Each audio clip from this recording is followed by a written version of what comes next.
এর জন্য আমার আল্লাহ বলছেন, শোন, মানুষের দুটি অভ্যাস নিয়ে পৃথিবীতে বাস করছে। ফাম্মাল ইনসানু ইযা মাবতালাহু রাব্বুহু ফাআকরামাহু ওয়া না'মাহু ফায়াকুলু রাব্বি আকরামান ওয়া আম্মা ইযা মাবতালাহু ফাকাদারা আলাইহি রিজকাহু ফায়াকুলু রাব্বি আহানান। আমি যখন তাদেরকে মাল দিই তারা বলে আল্লাহ ইজ্জত দিয়েছে, আর যখন তাদেরকে মাল আমি কমিয়ে দিই তারা বলে আল্লাহ বেইজ্জতি করেছে। না, আমি কাউকে তো বেইজ্জতি করি না রে, আমি রব অমনটা নয়, বরং আমি তোদেরকে মাল কমিয়েও পরীক্ষা করি। কখনো খেয়ে যদি তোর শরীর ঠিক থাকে খাবি, না খেয়ে যদি শরীর ঠিক থাকে তো না খেয়ে তুই সুস্থতা অবলম্বন করবি। তাহলে আল্লাহ প্রথম দিকে কসম খেলেন, তারপরে বললেন তোর বিবেকের চেতনতা ফেরা, বেঈমানদের মতো তুই ঘুরে বেড়াবি না, আমার বিরুদ্ধে শুকরিয়া আদায় করবি, বিরুদ্ধে কথা বলবি না। তারপরে আমার আল্লাহ বলছেন, কাল্লা বাল্লা তুকরিমুনাল ইয়াতীম ওয়ালা তাহাজ্জুনা আলা তা'মিল মিসকিন ওয়া তাকুলুনাত তুরাসা আকালাল লাম্মা ওয়া তুহিব্বুনাল মালা হুব্বান জাম্মা। খবরদার, এতিমকে তোরা এতিমকে কেন সম্মান করিস না? এতিমকে যতদিন তোরা সম্মান করতে থাকবি, ফিরাউনের চাল তোদের কাছ থেকে চলে যাবে, আজ সামুদের চাল চলে যাবে। মানুষ যখন এতিমের দিকে তাকাবে তখন সে কি বুঝবে? আমার দিকে একবার তাকান। আপনি রাস্তায় হাঁটছেন, একটা ছেলে কাঁদছে, আপনি জিজ্ঞেস করলেন বাবা আমার দিকে, আপনার ধ্যানের সঙ্গে তাকাচ্ছেন তো? একবার বলেন হ্যাঁ বলেন। তাকান। আপনি রাস্তায় হাঁটছেন, একটা ছেলে দাঁড়িয়ে আছে, মাসুম বাচ্চা, কাঁদছে করে চোখ টেনে টেনে কাঁদছে। আপনি জিজ্ঞেস করলেন বাবা কি হয়েছে? ও বলছে আমার 100 টাকা হারিয়ে গেছে। আর একটু আগিয়ে গেলেন, একটা ছোট্ট মেয়ে কাঁদছে, মা রে তুই কাঁদছিস কেন? বলে আমার নাকেরটা হারিয়ে গেছে। আর একটু এগিয়ে গেলেন, আর একটা মেয়ে ছোট মাসুম কাঁদছে, হে মা তুমি কাঁদছো কেন? আমার কানের দুটা চাচা হারিয়ে গেছে। আর একটুকু গেলেন, একটা ছোট ছেলে কাঁদছে, বেটা তুমি কাঁদছো কেন? বলে আমার ছোট্ট সাইকেলটা জালসাই এনেছিলাম, কে নিয়ে নিয়েছে, হারিয়ে গেছে। আর একটুকু এগিয়ে গেলেন, উস্কো খুস্কো চুল, চোখে পানি মিশুরি, 2 চোখ ভরে সে কাঁদছে। আপনি জিজ্ঞাসা করছেন সোনা মানিক তুমি কাঁদছো কেন? ওর টাকা নাই, ওর টাকা হারিয়েছে, ওর কানের হারিয়েছে, ওর নাকের হারিয়েছে, ওর সাইকেল হারিয়েছে, তোমার কি হারিয়েছে বাবা? ও চোখের পানিতে বলছে আমার আব্বা মা হারিয়ে গেছে, তারা আর পৃথিবীতে নাই। আল্লাহ বলছে সব থেকে কার ধন হারিয়েছে তোরা এবার বিবেক কর। এতগুলো জিনিস হারালো, 25টা ছেলের 25 রকম মাল হারিয়েছে, আর এই ছেলেটা বলছে আমার আব্বা নাই, পৃথিবী থেকে চলে গেছে, হারিয়ে গেছে, আমার মা নাই, হারিয়ে গেছে।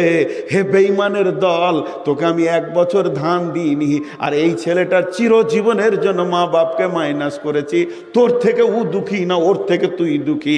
এর জন্য আল্লাহ মালের পরে পরে এতিমের কথা বলছেন, কাল্লা বাল্লা তুকরিমুনাল ইয়াতীম। এতিমের ব্যাপারে তোমরা গুরুত্ব দাও না বলি অট্টালিকার মায়াতে বসে আছো। জানো ওর কোল থেকে ওর মাকে নিয়েছি, আব্বাকে নিয়েছি। ওয়ালা তাহাজ্জুনা আলা তা'মিল মিসকিন। মালকে যদি আবার ফিরিয়ে আনতে চাও, তোমার দরজায় যে হাত বাড়াবে তাকে ধমকে কথা বলো না। ওয়ালা তাহাজ্জুনা আলা তা'মিল মিসকিন ওয়া তাকুলুনা তুরাসা আকলাল লাম্মা। তোদের সব থেকে নোংরামি হচ্ছে মালকে গোপন করে দিস, বোনকে তুই ফারাজ দিস না। আব্বা মারা গেছে, জমিগুলোকে দখল করে করে তুই চালাচ্ছিস, বড় ভাই ছোট ভাইকে তুই ফাঁকি মেরে দিলি। ফারাজ করার সময় বললি বাপকে আমি 25 লাখ টাকা দিয়েছিলাম, 4 বিঘেটা আমার, বাকিগুলো ভাগ কর তোরা। এমন হুঙ্কার মেরে দিলি, তার উপরই রেস্ট্রি হয়ে গেল। আমার আল্লাহ বলছেন শোনেলে, ওয়ারিসের মিরাস যদি তুই গোপন করে নিস, এমন একটা দিন আসবে সেদিন তাকে বুঝিয়ে দেবো আমি।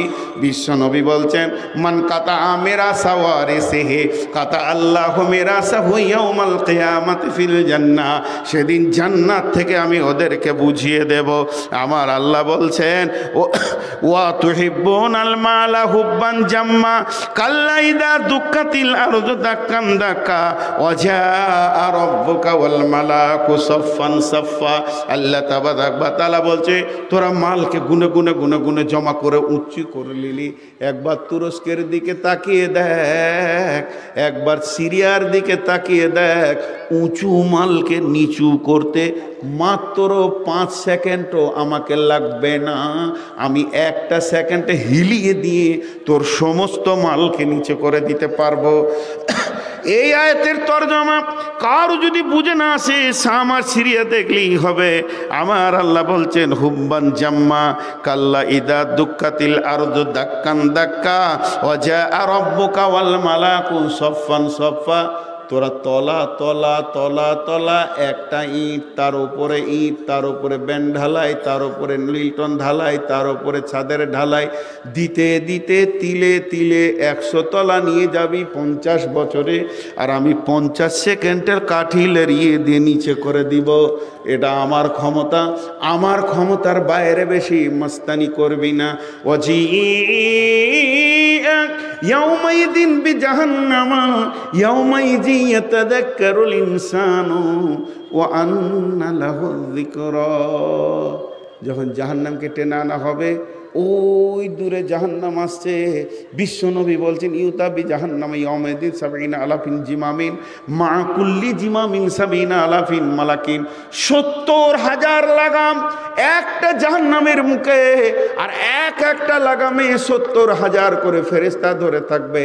আর যখন ওকে টেনে নিয়ে আসবো, তখন ইয়াতাযাক্কারুল ইনসানু ওয়া আন্না লাহু যিকরা। মানুষ কিয়ামত থেকে চিৎকার মেরে বলবে, ওই ওই ওই ওই ওই জাহান্নাম আসছে। এতদিন যার কথা খুতবাতে শুনেছি, জালসাতে শুনেছি, মাহফিলে শুনেছি, মোবাইলে শুনেছি, আজকে প্রত্যক্ষ দেখতে পেয়েছি জাহান্নাম আসবে। আর চিৎকার মেরে বলবে, রব্বি আইনাল মুতাকাব্বির আইনাল মুতাজাব্বির। হে আমার রব, সে তাকাব্বুর করনেওয়ালা কই, সে রিয়া করনেওয়ালা কই, যারা তোমার দিনকে মানি না কই। তখন ওই লোকগুলো কি বলবে, ইয়াকুলু ইয়া লাইতানি কদ্দামতু লিহায়াতি।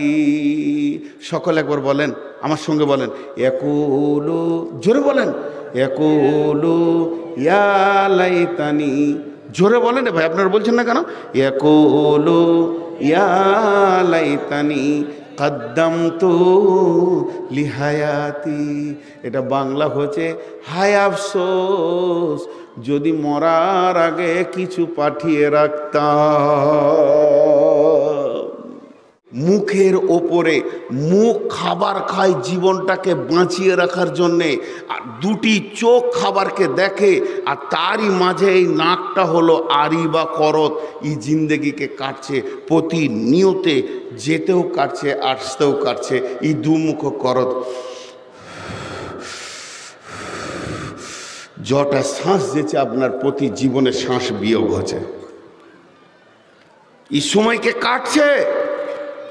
শ্বাস নিতেও কাটছে, শ্বাস ফেলতেও কাটছে। তার মানে আমার 70 বছরের জীবনকে এই শ্বাস কাটছে কাটছে কাটছে কাটছে কাটছে, একদিন শেষ। চোখের সামনে সময় কাটার আড়ি লাগানো আছে, করত লাগানো আছে, কারো খেয়ালই নেই। চোখের সামনে করত লাগিয়ে দিয়েছে আল্লাহ, তার জীবনকে কাটছে, খেয়ালই নেই। কত বেখিয়াল আমরা। সময় তোমার বইয়া যায় রে মুমিন ভাই, সময় তোমার বইয়া চইলা যায়, সময় তোমার বইয়া চইলা যায়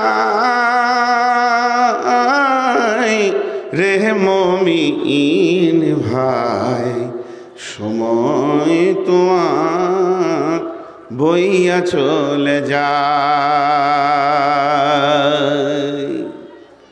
বেখিয়াল হয়ে আছি। বিশ্বনবী বলছেন তোমাকে 5টা জিনিস একবার দেওয়া হবে, তুমি যদি মাথা ঠুকে মরে যাও 2বার দেওয়া হবে না। তার মধ্যে একটা হচ্ছে ফারাগাকা কাবলা সুগলিকা, জীবনে সময় একবার পাবেন 2বার পাবেন না। 2023 সালে ফেব্রুয়ারির মাসে আজকে 18 তারিখটা একবার দেওয়া হয়েছে। আমরা যদি 70 বছরও এখনো কারো হায়াত থাকে, এই সময়টার দ্বিতীয়বার ফিরে পাবে না। এর জন্য একজন দার্শনিক বলছে অতীতকে বেশি চিন্তা না করে আর ভবিষ্যৎকে বেশি গবেষণা না করে বর্তমানকে তুমি নষ্ট করে দিও না। বর্তমান সব সময় যেন তোমার কাছে হাতছাড়া হচ্ছে, অতএব সময়ের বেশি গুরুত্ব দাও। আর আল্লাহ তাবারক ওয়া তাআলা সময়কে গুরুত্ব দেওয়ার জন্যে 2টা ওয়াক্তকে কেন্দ্র করে 2খানা সূরা নাজিল করেছেন। একটা সূরার নাম হলো ফজর আর একটা সূরার নাম হলো আসর। আল্লাহ তাবারক ওয়া তাআলা কালাম পাকের ভিতরে সময়ের গুরুত্ব কত বেশি দিয়েছেন যে একটা সূরা নয়, একটা আয়াত নয়, দুটি সূরাকে কামিল 2টি সময়ের জন্য নাজিল করেছেন। তাহলে আল্লাহ কত গুরুত্ব দিয়েছেন। কিছু লোক আছে 20 দিন আগে কোনো একটা ঘটনা ঘটে গেছে, 20 দিন আগে সেইটাকে নিয়ে বরতলায় বসে বসে চিন্তা করছে, এটা কেন হলো, না হলেই ভালো ছিল। আর 70 দিন পর কি করবে ও গবেষণায় নেমেছে যে অতীত আর ভবিষ্যৎকে নিয়ে খুব ব্রেনে পরিচালনা করছে, আর বর্তমানটা ওর হাত ছাড়া হচ্ছে, ও খেয়ালই করছে না। যেটা বর্তমান সেটা কাজে লাগাবার সময়। এর জন্য আল্লাহ তাবারক ওয়া তাআলা বলছেন ওয়াল আসরি ইন্নাল ইনসানা লাফি খুসরি ইল্লাল্লাযীনা আমানু ওয়া আমিলুস সালিহাতি ওয়া তাওয়াসাউ বিল হাক্কি ওয়া তাওয়াসাউ বিস সাবরি। আবার আল্লাহ বলছেন ওয়াল ফাজরি ওয়া লায়ালিন আসরি ওয়াস সাফি ওয়াল ওয়াতরি ওয়াল লাইলি ইযা ইয়াসরি হাল ফি যালিকা কাসামুল লিযী হিজর আলাম তারা কাইফা ফাআলা রাব্বুকা বিআদ ইরামা জাতিল ইমাদ আল্লাতী লাম ইখলাক মিসলুহা ফিল বিলাদ ওয়া সামুদ আল্লাযীনা জাবুস সাখরা বিল ওয়াদ ওয়া ফিরআউনা দিল আওতাদ আল্লাযীনা তাগাউ ফিল বিলাদ ফাআকসারু ফীহাল ফাসাদ।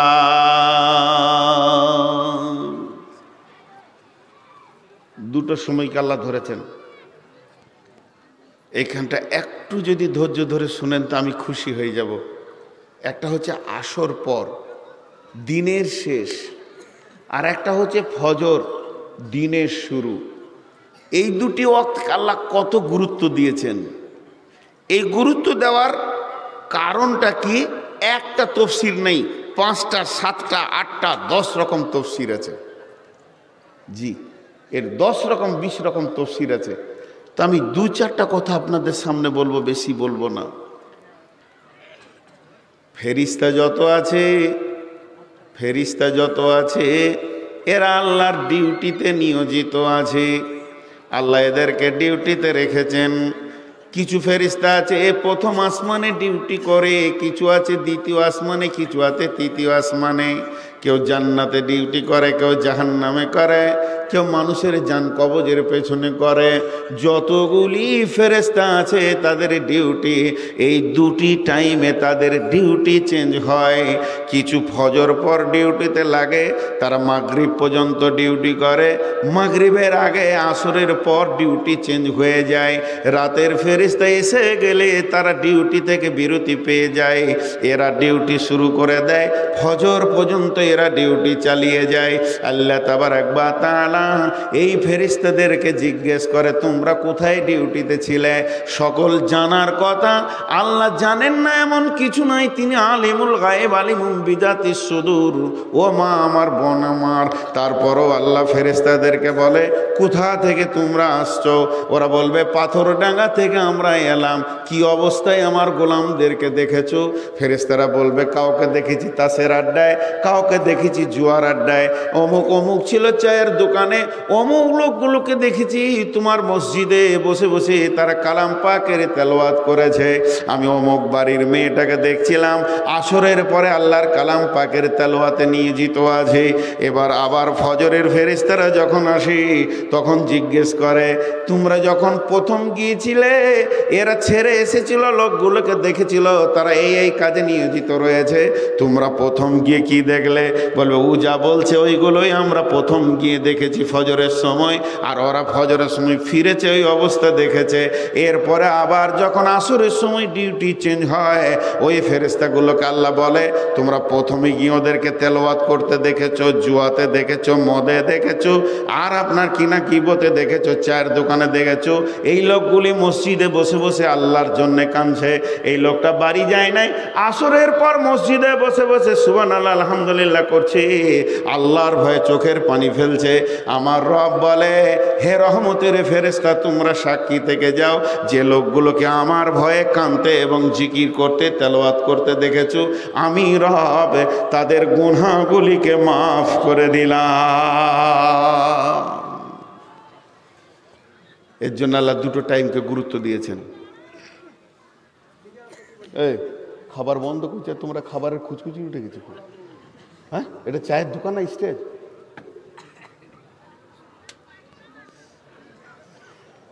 আমাকে আর নিও না কোনোদিন বক্তা, আমার মতো খচ্চর বক্তার বাংলা পশ্চিমবঙ্গে নেই। এই তিনজন খাবে বসে বসে আর 4000 লোক দেখবে।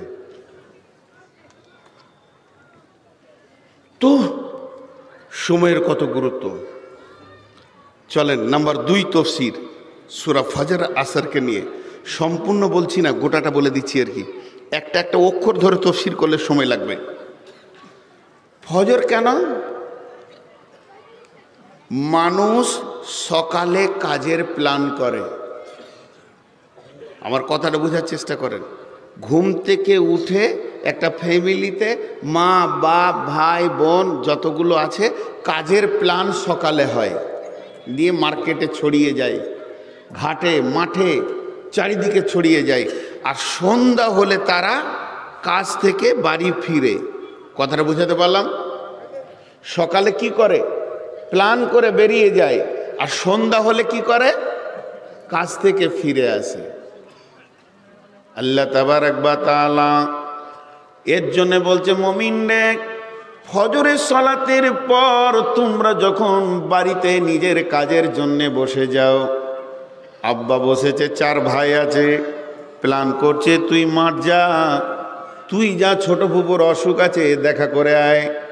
বাপ আর মেজো বলছে আমরা 2 জন যাব বহরমপুর, এই কাজগুলো করে সন্ধ্যা পর্যন্ত আমি ফিরবো, একদিনের কাজের লিস্টে বানিয়ে লাই। আমার রব বলছে, যখন তুমি ফজর পর কাজের লিস্টগুলোকে তৈরি করো, ওই সময় তুমি দিনের ব্যাপারে লিস্টটা কেন করো না? আমি সকালবেলায় বের হব, এখান থেকে বহরমপুর যাব, 10টা বাজবে, এখানে কাজ করতে করতে 11টা 12টা হবে।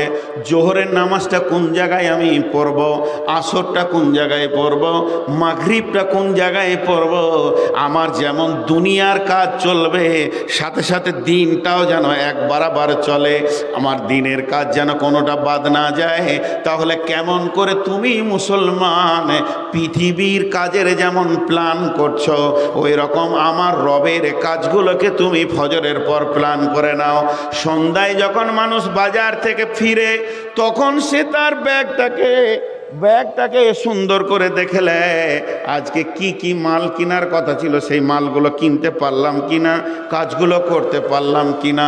যদি করতে পারে তো সন্তুষ্ট হয়, যদি না করতে পারে তো আগামী দিনে ওই কাজটা করতে হবে, এটা প্ল্যান করে। তো রব্বুল আলামিন বলছেন, যখন তুমি আসরের পর বাড়ি ফেরার তোমার পালা পড়বে, তখন তুমি সারা দিনের আমলগুলোকে একবার চিন্তা করে দেখে নিবে যে আজকে আমি দিনের কাজ করেছি কতটা আর দুনিয়ার কাজ করেছি কতটা। আসর পর তুমি হিসাব করবে, যদি তোমার দ্বারা দিনের কোনো ঘাটতি ঘটে গেছে তাহলে তুমি তওবা করে নাও, তোমার কাছ থেকে সময় হাতছাড়া হয়ে গেছে। আল্লাহ বলছেন ওয়াল আসরি ইন্নাল ইনসানা লাফি খুসরি, দিনের শেষেই মানুষরা ক্ষতিগ্রস্তর মধ্যে দিয়ে নিমজ্জিত হয়ে যায়। যখন দিন শেষ হতে চলেছে তখন তারা ক্ষতিগ্রস্তর দিকে চলে গেছে, কারণ তারা সমস্ত কাজগুলোকে কমপ্লিট জায়গায় আনতে পারেনি। এর জন্য রব্বুল আলামিন বলেন ওয়াল আসরি ইন্নাল ইনসানা লাফি খুসরি। তাহলে ফজর পরে কাজের প্ল্যান হয় আর আসর পরে কাজকে গুটিয়ে নেওয়া যায়। বুঝাতে পারলাম? চলেন 3 নম্বর, একই আয়াতের ওপরে নাম্বার 3 চলছে, আর বেশি বাড়াবো না। বিসমিল্লাহির রহমানির রহিম ওয়াল ফাজরি, ফজর যখন আপনি আমি পেয়ে গেলাম, মানে জেনে নিতে হবে আমার একটা দিন আল্লাহ আমাকে সুযোগ দিয়ে দিল তওবা করার। শুধু তাই নয়, আমি একদিন কবরের দিকে আগিয়ে গেলাম, আমার কবরটা যত কিলোমিটার দূরেই থাক না কেন আমি একদিনের রাস্তা অতিক্রম করে নিলাম। যখন সূর্য ডুবে যাবে আসর পর, হে মুমিন তুমি নিজেকে মনে মনে করো আমার জীবনে একটা দিন শেষ হয়ে গেল, আমার কবর যেন খুব কাছিয়ে চলে আসছে দ্রুত গতিতে। একটা সূর্য ওঠা মানে একদিন আগিয়ে যাওয়া, একটা সূর্য ডুবে যাওয়া মানে একদিন কবরের দিকে আমি আগিয়ে গেলাম।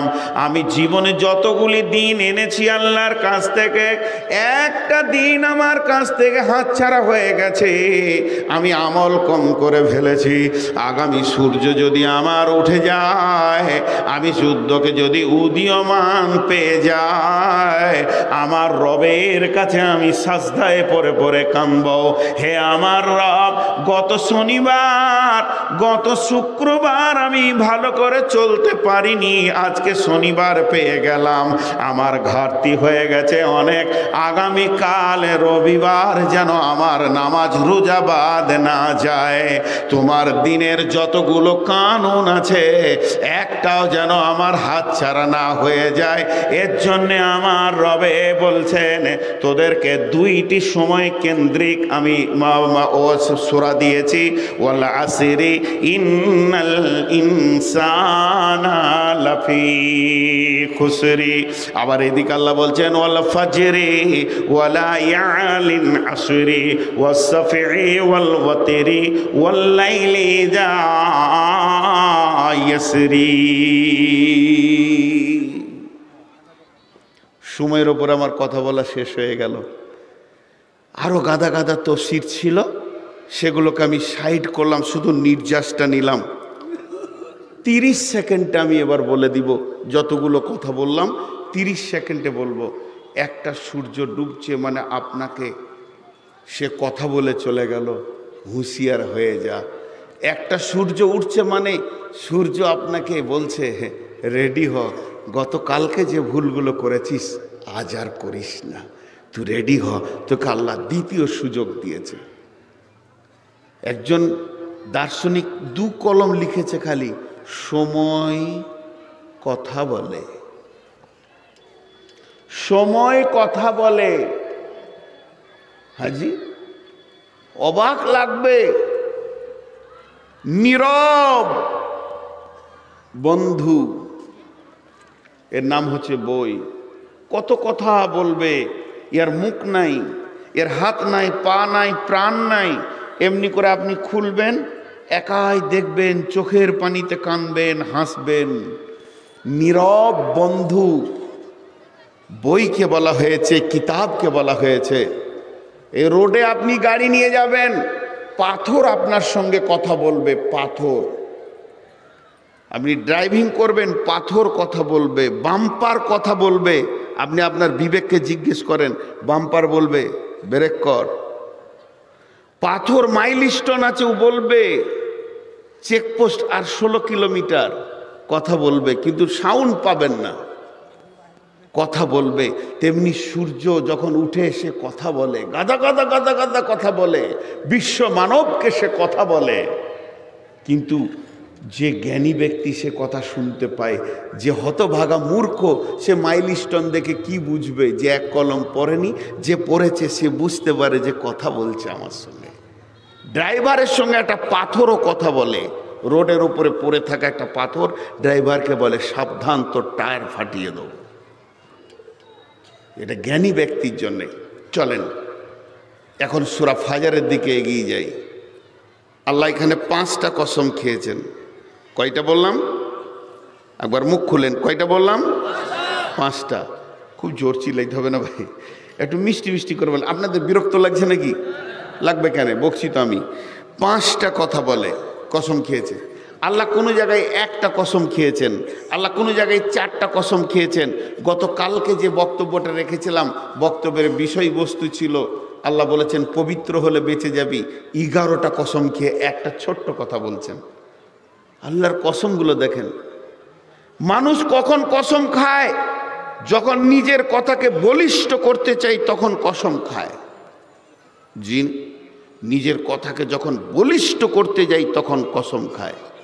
আমাকে কেউ হয়তো বলছে যে হুজুর আপনাকে আজকে সকালে দেখেছি চেকপোস্টে।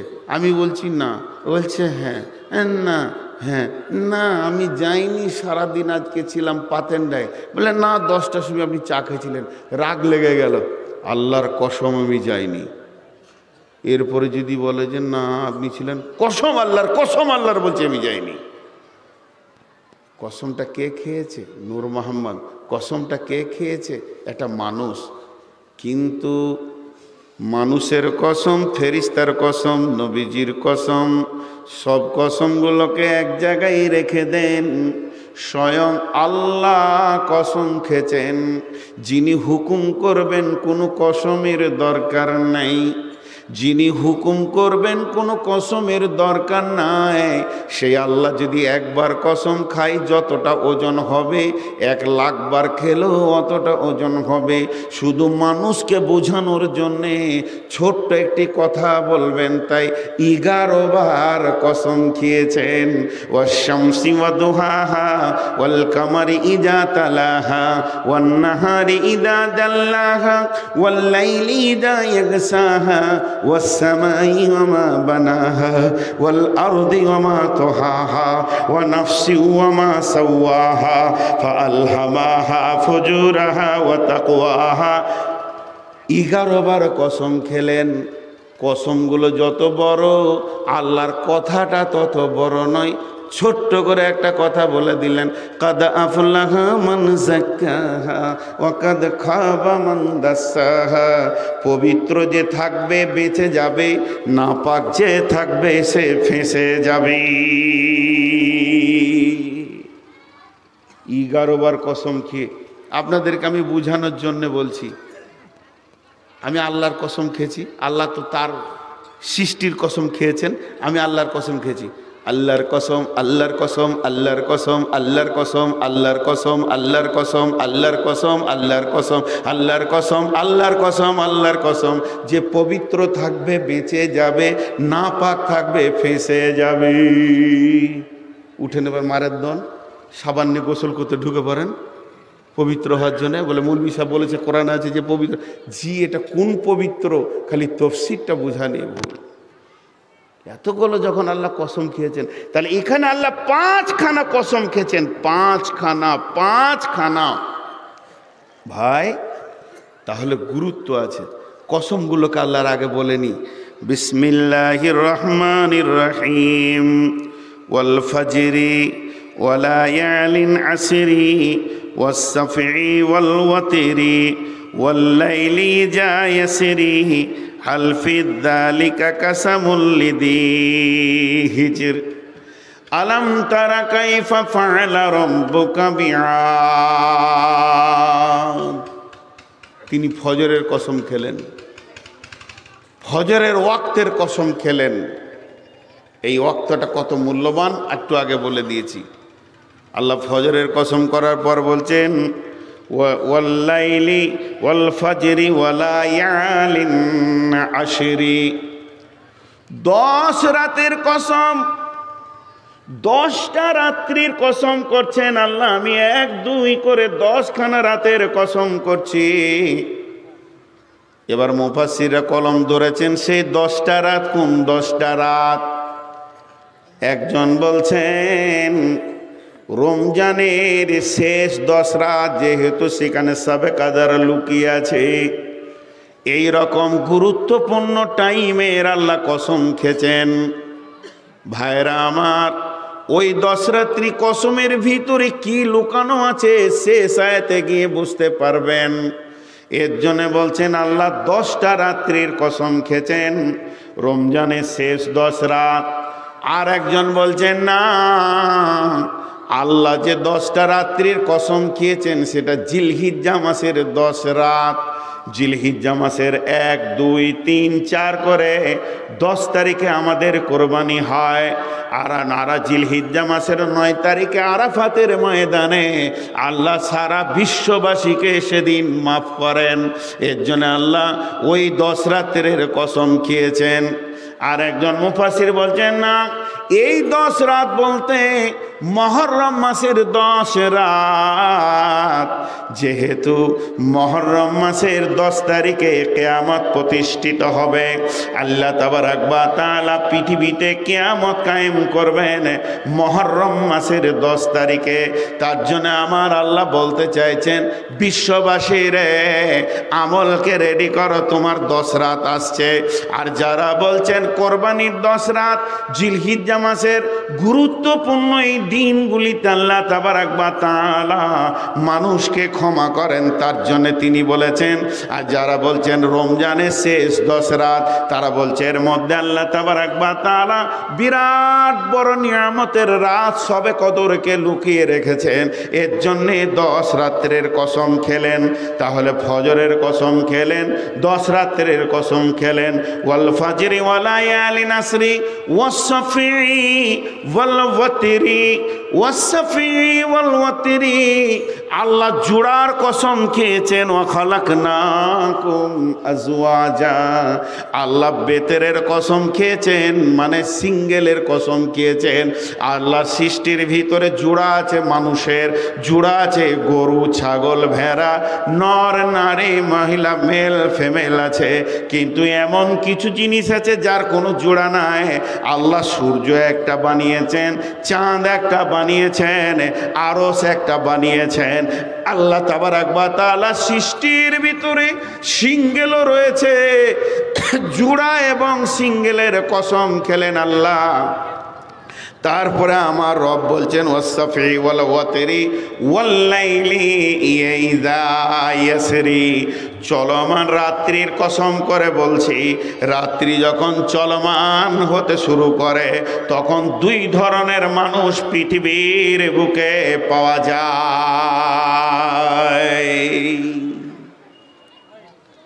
ভাইয়া, মানুষ এখন রাত চলতে শুরু করে দিয়েছে। এই রাতটাকে চলমান রাত বলে। সন্ধ্যা যেই পার হয়ে এসা চলে আসে, এই রাতটাকে চলমান রাত বলে। আল্লাহ বলছে আমি চলমান রাতের কসম করে বলছি, আমি চলমান রাতের কসম করে বলছি। চলমান রাতে 2 ধরনের মানুষ পাওয়া যায়। রাত্রি যখন চলতে শুরু করে, ইমানদাররা নামাজের জন্য রেডি হয়, এসা পড়ব, আল্লাহর কাছে কাঁদবো, রাতে ঘুমাবো, তাহাজ্জুদের নামাজে উঠব, আবার ফজর পর্যন্ত রবের কাছে কাঁদবো। কিন্তু যারা চরিত্রহীন নারী, চরিত্রহীন পুরুষ, তারা যখন রাত্রি চলমান শুরু হয়ে যায় তাদের চরিত্রের তখন বিগার ঘটে। আল্লাহ তাবারাক ওয়া তাআলা এর জন্যে চলমান রাতের কসম করলেন। এতক্ষণ আপনি আমি কি বুঝলাম? সূরাটা যেমন মাদ্রাসায় ক্লাস হয়, মা বোনদেরকে বলছি ওই রকম ক্লাস করব আজকে। কসম কটা শেষ হওয়ার পর তো মেন বক্তব্যটা শুরু হবে। তো কসম কটা শেষ হলো, কসম কটা শেষ হলো যে আল্লাহ জ্ঞানের কথাটা কি বলছেন। আমি যেদিন প্রথম এই তফসিরটা দেখি, এই জালসা করব বক্তব্য রাখবো নিয়েতে পড়েছি, তখন পড়েছি, পার হয়ে গেছি, খেয়াল করিনি। যেদিন প্রথম দেখি এই যে আয়াতটা সামনে আসছে, আমি এখনো পড়িনি, এই আয়াতের ভিতরে যে আল্লাহ এত বড় কথা বলেছেন, আমি নিজেও আমার ভাবার ক্ষমতা কি আছে আল্লাহর কথার ব্যাপারে, তারপরও আমি হয়রান হয়ে গেছি যে এত গুরুত্বপূর্ণ কথা এখানে লুকানো আছে। ওই কথাটা বলার আগে আপনাদের মনগুলোকে এদিকে আকর্ষণ এই জন্য করছি যেটা ওটা খুব দামি কথা হবে। প্রথম একটা উদাহরণ দিব, তারপর এই কথাটা হবে। আগে কসম 5টা ক্লিয়ার করে নিই। আল্লাহ ফজরের কসম খেলেন, 10 রাত্রির কসম খেলেন, জোড়ার কসম খেলেন, বিজোরের কসম খেলেন এবং চলমান রাতের কসম খেলেন। এইগুলোতে কি লুকানো আছে একটু পরে পরের আয়াতটাতে বুঝতে পারবেন। আল্লাহ কি বলছে দেখেন পরের আয়াতে, আলাম তারা ওয়াল ফাজরি ওয়া লায়ালিন আসরি ওয়াস সাফি ওয়াল ওয়াতরি ওয়াল লাইলি ইযা ইয়াসরি হাল ফি যালিকা কাসামুল লিযি হিজর। আরেকবার বলবো, হাল ফি যালিকা কাসামুল লিযি হিজর। নাম্বার 3, বিশ্বনবী গুরুত্বপূর্ণ কথাকে 3 বার বলতেন, হে আমার মা, ওরে আমার বোন, ওরে আমার বেটি। আল্লাহ কত বড় কথা বলছেন, হাল ফি যালিকা কাসামুল লিযি হিজর। হিজির শব্দের অর্থটা আগে জানি। হিজির শব্দের অর্থ হচ্ছে বিবেকবান। বিবেকবান, উচ্চ মানের যারা জ্ঞান রাখে তাদেরকে হিজির বলেছেন আল্লাহ।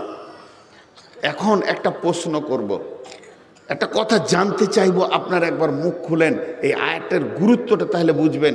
এই যে রোডে যত গাড়ি চলছে, রোডে সাইকেল থেকে নিয়ে 10 চাকা, 20 চাকা, 18 চাকা, 22 চাকার 50 চাকা হোক, রেল হোক, বিমান হোক, হেলিকপ্টার হোক, সব গাড়ির একটা ব্রেক আছে। সব গাড়ির একটা ব্রেক আছে। আর সব থেকে দামি ব্রেকের নামটা কে বলতে পারবে?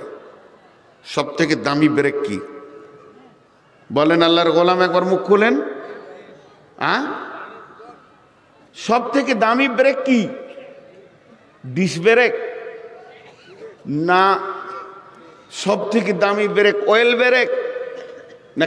সব থেকে দামি ব্রেক আপনার কিনা হাওয়া ব্রেক? পৃথিবীর যত ব্রেক আছে সব থেকে দামি ব্রেক হলো বিবেক। কথাটা বোঝাতে পারলাম? একবার হ্যাঁ না বলেন, বুঝতে পেরেছেন? দামি ব্রেক কি? বিবেক। সবাই একবার বলেন, দামি ব্রেক কি? বিবেক। এখন যদি গাড়িটা নতুন হয়, ড্রাইভারটা পাগল হয়, ব্রেক কাজ করবে না, অ্যাক্সিডেন্ট হবে। গাড়িটা যদি নতুন হয়, ড্রাইভার যদি ঘুমিয়ে যায়, ব্রেক কাজ করবে না। গাড়িটা যদি নতুন হয়, ড্রাইভার যদি বোতল খায়, ব্রেক কাজ করবে না। ওই গাড়ির ব্রেক কাজ করবে যে গাড়ির বিবেক চেতনাই থাকবে। গাড়ি যদি পুরাতন হয়, ড্রাইভার অনেক কৌশল করে গাড়িকে কন্ট্রোল করবে, তারপরও অ্যাক্সিডেন্ট হতে দিবে না। তা আমার আল্লাহ বললেন, হাল ফি যালিকা কাসামুল লিযি হিজর। আমি যে 5টা কসম খেলাম, আমি যে 5টা কসম খেলাম, ফজরের কসম আর জোড়ার কসম, বিজোরের কসম, 10 রাত্রির কসম, চলমান রাতের কসম, এই 5টা কসম খেলাম, এই 5টা কসমের ভিতরে বিবেকবানদের জন্য কি ব্রেক লুকানো নাই? তাদের ব্রেকগুলো কি ঢিল হয়ে গেছে? যদি কোনো গাড়ির ব্রেক ঢিল হয়ে যায় তো তেল ভরে দাও, হাওয়া ব্রেক যদি হয় তো লিক মেরে দাও, ব্রেকের তারটা যদি কেটে যায় মোটরসাইকেলে তো নতুন তার লাগিয়ে দাও, ব্রেকটা কাজ করবে। তো আমার রব বলছে, মানুষ নামে যে প্রাণীটা আমি পৃথিবীতে বানালাম তাদের ব্রেকগুলো যদি অচল হয়ে যায়, আমি এখানে 5খানা যে কসম খেয়েছি এইগুলোই দিয়ে তাদের ব্রেকগুলো জুড়ে যাবে, ব্রেকগুলো হার্ড হয়ে যাবে। তাহলে মানুষ কি অ্যাক্সিডেন্ট করছে, কি ক্ষতি করেছে? ব্রেক না থাকলে একটা গাড়ি চায়ের দোকানে ঢুকে যাবে, বরগাছে লেগে যাবে, স্কুলে ঢুকে যাবে, এরকম জালসার মাহফিলেও গাড়িটা মারমার মারমার করে ঢুকে যাবে, তাকে সামালা যাবে না। এর জন্য আমার আল্লাহ বলছেন, যাদের ব্রেক শেষ হয়ে গেছে, আল্লাহর ভয় চলে গেছে, তারা গুনহার ভিতরে গাড়িটাকে ভরে দিচ্ছে, জুয়াতে ভরে দিচ্ছে, তাসে ভরে দিচ্ছে, মদে ভরে দিচ্ছে, মেয়েরা বেপরদায় চলে গেছে, জিনা ব্যভিচারে নিজেকে ঢুকিয়ে দিচ্ছে। আমার রব বলছে তাদের বিবেকের চেতনতা কি নষ্ট হয়ে গেছে রে। হে বিশ্ববাসী, আমি ফজরের কসম করে বলছি, তোরা তোদের ব্রেকগুলোকে এবার মজবুত কর, আর জুয়াতে যাস না। একটা ড্রাইভার যখন রোডের ওপরে কোনো ছাগল, পাগল, ভেড়া কোনো মানুষকে দেখতে পাই তো ব্রেক করে, তবে কি তুমি এখনো ব্রেক করবে না? এখনো তুমি গাছতলায় মাজারে বাজারে পড়ে থাকবে? তোমার বিবেকের চেতনতা কি খারাপ হয়ে গেছে?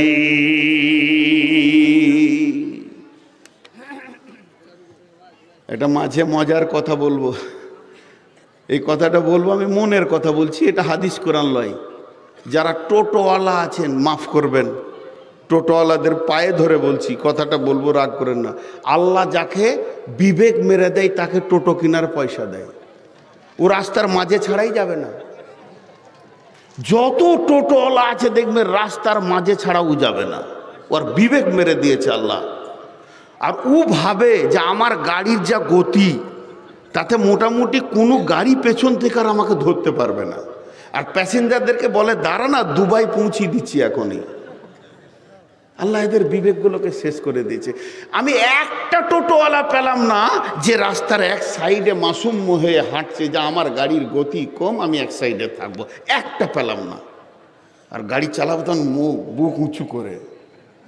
আমার এক ড্রাইভার বলছে, হুজুর ওরা খালি ঘুরুক ঘুরুক করছে, এয়ারপোর্টের গেটটা খুলে দিল, ওরা দুবাইয়ের প্যাসেঞ্জার চাপিয়ে নেবে, বিমানের সামনে যাবে, বলবে চল আমি এখনই দিয়ে আসছি সৌদিতে, কাতারে। তো বিবেক হচ্ছে সব থেকে বড় ব্রেক। আল্লাহ কত দামি কথা বললেন এখানে, তোদের কি বিবেকের ব্রেকটা শেষ? আমার এই কসম গলাতেও কি তোর বিবেকের ব্রেকের তারটা জুড়ছে না? এখনো গোনায় ঢুকবি। আল্লাহ কিছু তাবা লোককে দেখাচ্ছেন, জি আল্লাহ কিছু তাবাওয়ালা লোককে দেখাচ্ছেন, এদিকটা খেয়াল করেন। কোথায় যাবেন?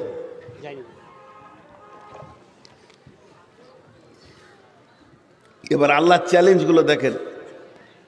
আমি কথার কথা বলছি, ধরেন আপনাদের মাদ্রাসার আমি একজন শিক্ষক, ছেলেগুলোকে নসিহত করে করে বোঝাচ্ছি, বাপ বদমাইশি করো না, বাপ সোনামানি, তোমরা বদমাইশি করো না, মানি সোনারে করো না, মানছে না।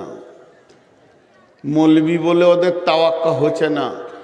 তখন ছেলেগুলোর সামনে আমি বলছি, অমুকের ছেলেটাকে পিটিয়ে লম্বা করেছি, বীরভূমের একটা ছেলে ছিল, এমন মার দিয়েছি জিন্দেগি বরবাদ। মুর্শিদাবাদের দুটি ছেলে বেশি বেইমানি করছিল, হাত পা বেড়ে ভেঙে দিয়েছি, তার বাপ মা কিছু করতে পারেনি। আমি কি মাস্তান? আমি মাস্তানের মাস্তান, পৃথিবীতে তোরা যতগুলি মাস্তান দেখেছিস তার থেকে বড় মাস্তান আমি। সুযোগ দিচ্ছি বাবা সোজা হয়ে যা, না হবি তা তাবা করে ছেড়ে দিব। এর নাম হলো বিবেকের চেতনতা। তাই আমার আল্লাহ এবার বলতে শুরু করলেন, হে বিবেকবান, তোমরা ব্রেক করবে কিনা বলো, এখনো গুনাহ থেকে তোমরা মুক্তি নেবে কিনা বলো, গুনহার জায়গা থেকে নিজেকে বাঁচাবে নাকি বলো। ফাও আল্লাহ তাবারাক ওয়া তাআলা বলতেন, ফাও ওয়ালা তাকরাবু ফাহিশা। আল্লাহ তাবারাক ওয়া তাআলা বলেন, কুল তাআলাউ আতলু মা হাররামা রাব্বুকুম আলাইকুম আল্লা তুশরিকু বিহি ওয়া বিল ওয়ালিদাইনি ইহসানা ওয়ালা তাকতুলু আওলাদাকুম মিন ইমলাকিন নাহনু নারযুকুকুম ওয়া ইয়্যাহুম ওয়ালা তাকরাবুল ফাওয়াহিশা মা জাহারা মিনহা ওয়া মা বাতান ওয়ালা তাকরাবুল ফাওয়াহিশা। কথার কথা বোঝানোর জন্য বলছি, আপনাদের কাছে আমি বড় হতে চাইছি না, শুধু বোঝানোর জন্য আমি বলছি। ওয়ালা তাকরাবুল ফাওয়াহিশা মা জাহারা মিনহা ওয়া মা বাতান। হে জালসার লোকেরা, প্রকাশ্যে এবং গোপনে যে জায়গায় আল্লাহর নাফরমানি চলছে, গোপনে কিংবা প্রকাশ্যে তাস চলছে, লুডু চলছে, দাবা চলছে, মদ চলছে, জেনা চলছে, ব্যভিচার চলছে, সুদ চলছে, যেখানে প্রকাশ্যভাবে আপনার কিনা জুয়ার আড্ডা চলছে, ফালা তাকরাবা, সেই জায়গায় তুমি দাঁড়াবে না। ওই জায়গায় তোমার দাঁড়ানোর জায়গা নয়। আর যদি দাঁড়াও তো এমন মার দেব, হাত পা ভেঙে তোমাকে তাবা করে দেব। কত মাস্তানকে আমি শুইয়ে দিয়েছি, আর কত মাস্তানকে নিস্তেনাবোধ করে দিয়েছি, তোমাদের খবর কি নাই? আল্লাহ ঠিক ওই রকম বলছেন, ওয়ালা ওয়াল ফাজরি ওয়ালা ইয়ালিন নাসরি ওয়াসফি ওয়াল ওয়াতরি। ফজরের পর তুমি নিয়ত করে নাও, আজকের ফজরে সালাত পড়লাম, আর গুনহার ময়দানে যাব না, মাগরিব পর্যন্ত নিজেকে কন্ট্রোল করব। সৌদি আরবের ঘটনা, সত্য ঘটনা। দুটো ছেলে এই 3-তে 4-এ পড়ে, ওর বাপ প্রতিদিন গাড়ি করে রাখতে যায়, ধরেন পাথরডাঙ্গা বাড়ি, আর ও ছেলেগুলো পরে চেকপোস্টে 10-11 কিলোমিটার, আর সৌদিতে 11 কিলোমিটার মানে 5 মিনিটও লাই, 4 মিনিটে চলে যাবে, সেই রকম রোড। প্রতিদিন ছেলেদেরকে স্কুলে রেখে আসে, নিয়ে আসে। দুই ভাই স্কুল ব্যাগ নিয়ে রেডি, ফজরের নামাজ পড়ে একদম তাড়াতাড়ি করে ভোরবেলায় স্কুল যেতে হবে, একদম রেডি। ওর বাপের সেদিন ঘুম ভাঙে নাই, কোনো কারণে ভাঙে নাই, বেনামাজি নয়, নামাজি, কোনো কারণে ভাঙে নাই। চটপট করে উঠে মুখে দুটি পানি দিয়ে বেসিনে হাতটাকে ধুয়ে বলছে, চোদ্দদের কাকে নামিয়ে দিয়েছি, তারপরে নামাজ পড়বো। ছেলে দুটো বলছে গাড়ি চাপবো না, স্কুল যাব না। বাপ বলছে স্কুলে দিয়ে আসি, ছেলে বলছে গাড়ি চাপবো না, স্কুলে যাব না। ছেলেকে জিজ্ঞেস করছে, বাপ কেন যাবি না? ছেলে উত্তরে বাপকে বলছেন, নবীজি বলেছেন যে লোক ফজরে নামাজ পড়ে এবং দিনে দুনিয়ার কাজে বেরিয়ে যায় তার সঙ্গে আল্লাহ থাকে, আর যে ফজরে নামাজ পড়ে না তার সঙ্গে আল্লাহ থাকে না। অতএব আজকে আপনি ফজরে নামাজ পড়েননি, এখন আপনার সঙ্গে আল্লাহ নাই, কোন বিপদ ঘটবে জানি না, কোনো দিন স্কুল যাব না। আগে নামাজ পড়েন, আল্লাহকে সঙ্গী বানান। তো আমার আল্লাহ বলছেন, ফজরের পরে পরেই তোর বিবেকটাকে আগে তালা মারবে। আজকে জুয়াতে যাব না, বেশ্যায় যাব না, আর বেপর্দা হয়ে আমি ঘুরব না, শাশুড়ির অবাধ্য হব না, স্বামীর অবাধ্য হব না, আব্বা মাকে ধুমকে কথা বলবো না, কাবিরা গুনার ময়দানে দাঁড়াবো না, চায়ের দোকানে পাশে 3খানা তাসের আড্ডা বসে ওই জায়গাতে আমি আজ পা দিব না। ফজরের সময় তুই নিয়তটা একবার করে নে। এর জন্যে আল্লাহ তাবারাক ওয়া তাআলা ফজরের সূরা দিলেন, দিয়ে 5খানা কসম করার পর আর বলছে, আলা হালফি যালিকা কাসামুল লিদি হিজরি, আমার এই কসমগুলো কি বিবেকবানকে চেতনা দিবে না? আলাম তারা কায়ফা ফাআলা রাব্বুকা বিআদ, তোমরা কি দেখনি আদ গোষ্ঠীকে রব কিরকম করে তাবা করেছে? বিআদ ইরামা জাতিল ইমাদ, যাদের শরীরগুলো ছিল মোটা, একবারে খাম্বার মতো সুঠাম ছিল তারা, তাদেরকে দাবানোর মতো ক্ষমতা কারো ছিল না। আলাম তারা কাইফা ফাআলা রাব্বুকা বিআদ ইরামা জাতিল ইমাদ আল্লাতী লাম ইখলাক মিসলুহা ফিল বিলাদ, আল্লাহ যাদেরকে বানিয়েছিলেন এখানে একদম থাম্বার মতো। আর তারা শহরগুলিকে সুন্দর বলে ক্যাপচার করে নিয়েছিল, তাদের এমন ক্ষমতা ছিল। আমি হলাম আপনার কিনা পাথরডাঙ্গার মাস্তান, আমার হুকুমে চলছে এদিকে শেরপুর কুলি, এদিকে চলছে আমার ধরলেন নলহাটি পর্যন্ত, রামপুরহাট পর্যন্ত, একই হুঙ্কারে আমি সবগুলোকে চালিয়েছি। আমি এত বড় মাস্তান, আমি কাউকে ভয় করিনি। এই রকম ছিল আদ সামুদ গোষ্ঠীর ভিতরে তাদের বিলাদ। ও সামুদাল্লাযীনা জাবুস সাখরা বিল ওয়াদ, ও সামুদাল্লাযীনা জাবুস সাখরা বিল ওয়াদ। সামুদ ব্যক্তিরা তাদের ক্ষমতা কেমন ছিল? ব্ল্যাক স্টোন পাথর, কালো পাথরকে পাহাড়ে হাত দিয়ে হাঁজুরে কেটে সুন্দর নকশা করে ঘর বানিয়েছে। এই রকম মাস্তান এখন একটাও নাই এখানে। একজন উঠে দাঁড়ান, একটা পাথর এনে দিব, সুন্দর করে হাত দিয়ে কেটে ছিঁড়ে তাকে একটা ঘটি বানিয়ে দেন, কারো ক্ষমতা নাই। আল্লাহ বলছে সামুদ গোষ্ঠী বানিয়েছে। আজও আরবের বুকে তাদের ইতিহাস রয়েছে। পাহাড়ে কি সুন্দর তারা ঘরগুলোকে নকশা করে করে বানিয়েছে। এরাও আল্লাহর সঙ্গে লেগেছিল। সাবা নামে একটা কম ছিল, এ বেঈমানরা প্রথম ইমানদার ছিল। এত ইমানদার ছিল, তারা যখন চাষ করত তাদের ফলে ফসলে যেন গোটা বাগান ভরে যেত। হাদিসে তফসিরের মধ্যে আছে, খালি ডালিকে মাথায় করে নিয়ে যদি কেউ হাঁটতো, আঙ্গুরের ফলে ডালিটা ভরে যেত। তাদের আঙ্গুর কেমন ছিল? এই রকম ধরে চাপ মারলে গড়গড় গড়গড় করে গিলাস ভর্তি হয়ে যেত। তাদের আনার কেমন ছিল? এমনি করে খুঁচে খুঁচে খেতে হতো না, আনারটা ফাটিয়ে দিয়ে এই রকম করে চাপ মারলে গড়গড় গড়গড় করে গিলাস ভরে যেত। আল্লাহ তাদেরকে কত ভালোবেসেছিলেন। তাদেরকে যখন বলা হলো তোমরা আল্লাহর দিকে ফিরে এসো, তোমাদের বিবেকের চেতনাকে ফিরিয়ে আনো, তোমাদের বিবেকে যেগুলো বদমাইশি আছে তালা মারো, যে দিকটা বিবেক উন্মুক্ত আছে খুলে দাও, আল্লাহ দিনকে স্বীকার করে নাও। তারা বলল আল্লাহ মানি না, নিজের ক্ষমতায় চাষ করি তো আল্লাহ আবার কে? আল্লাহ তাবারাক ওয়া তাআলা সামুদ গোষ্ঠীকে প্লাবনে শেষ করার জন্যে বড় বড় বাঁধের উপর দিয়েও পানির উচ্ছ্বাস তৈরি করে দিল।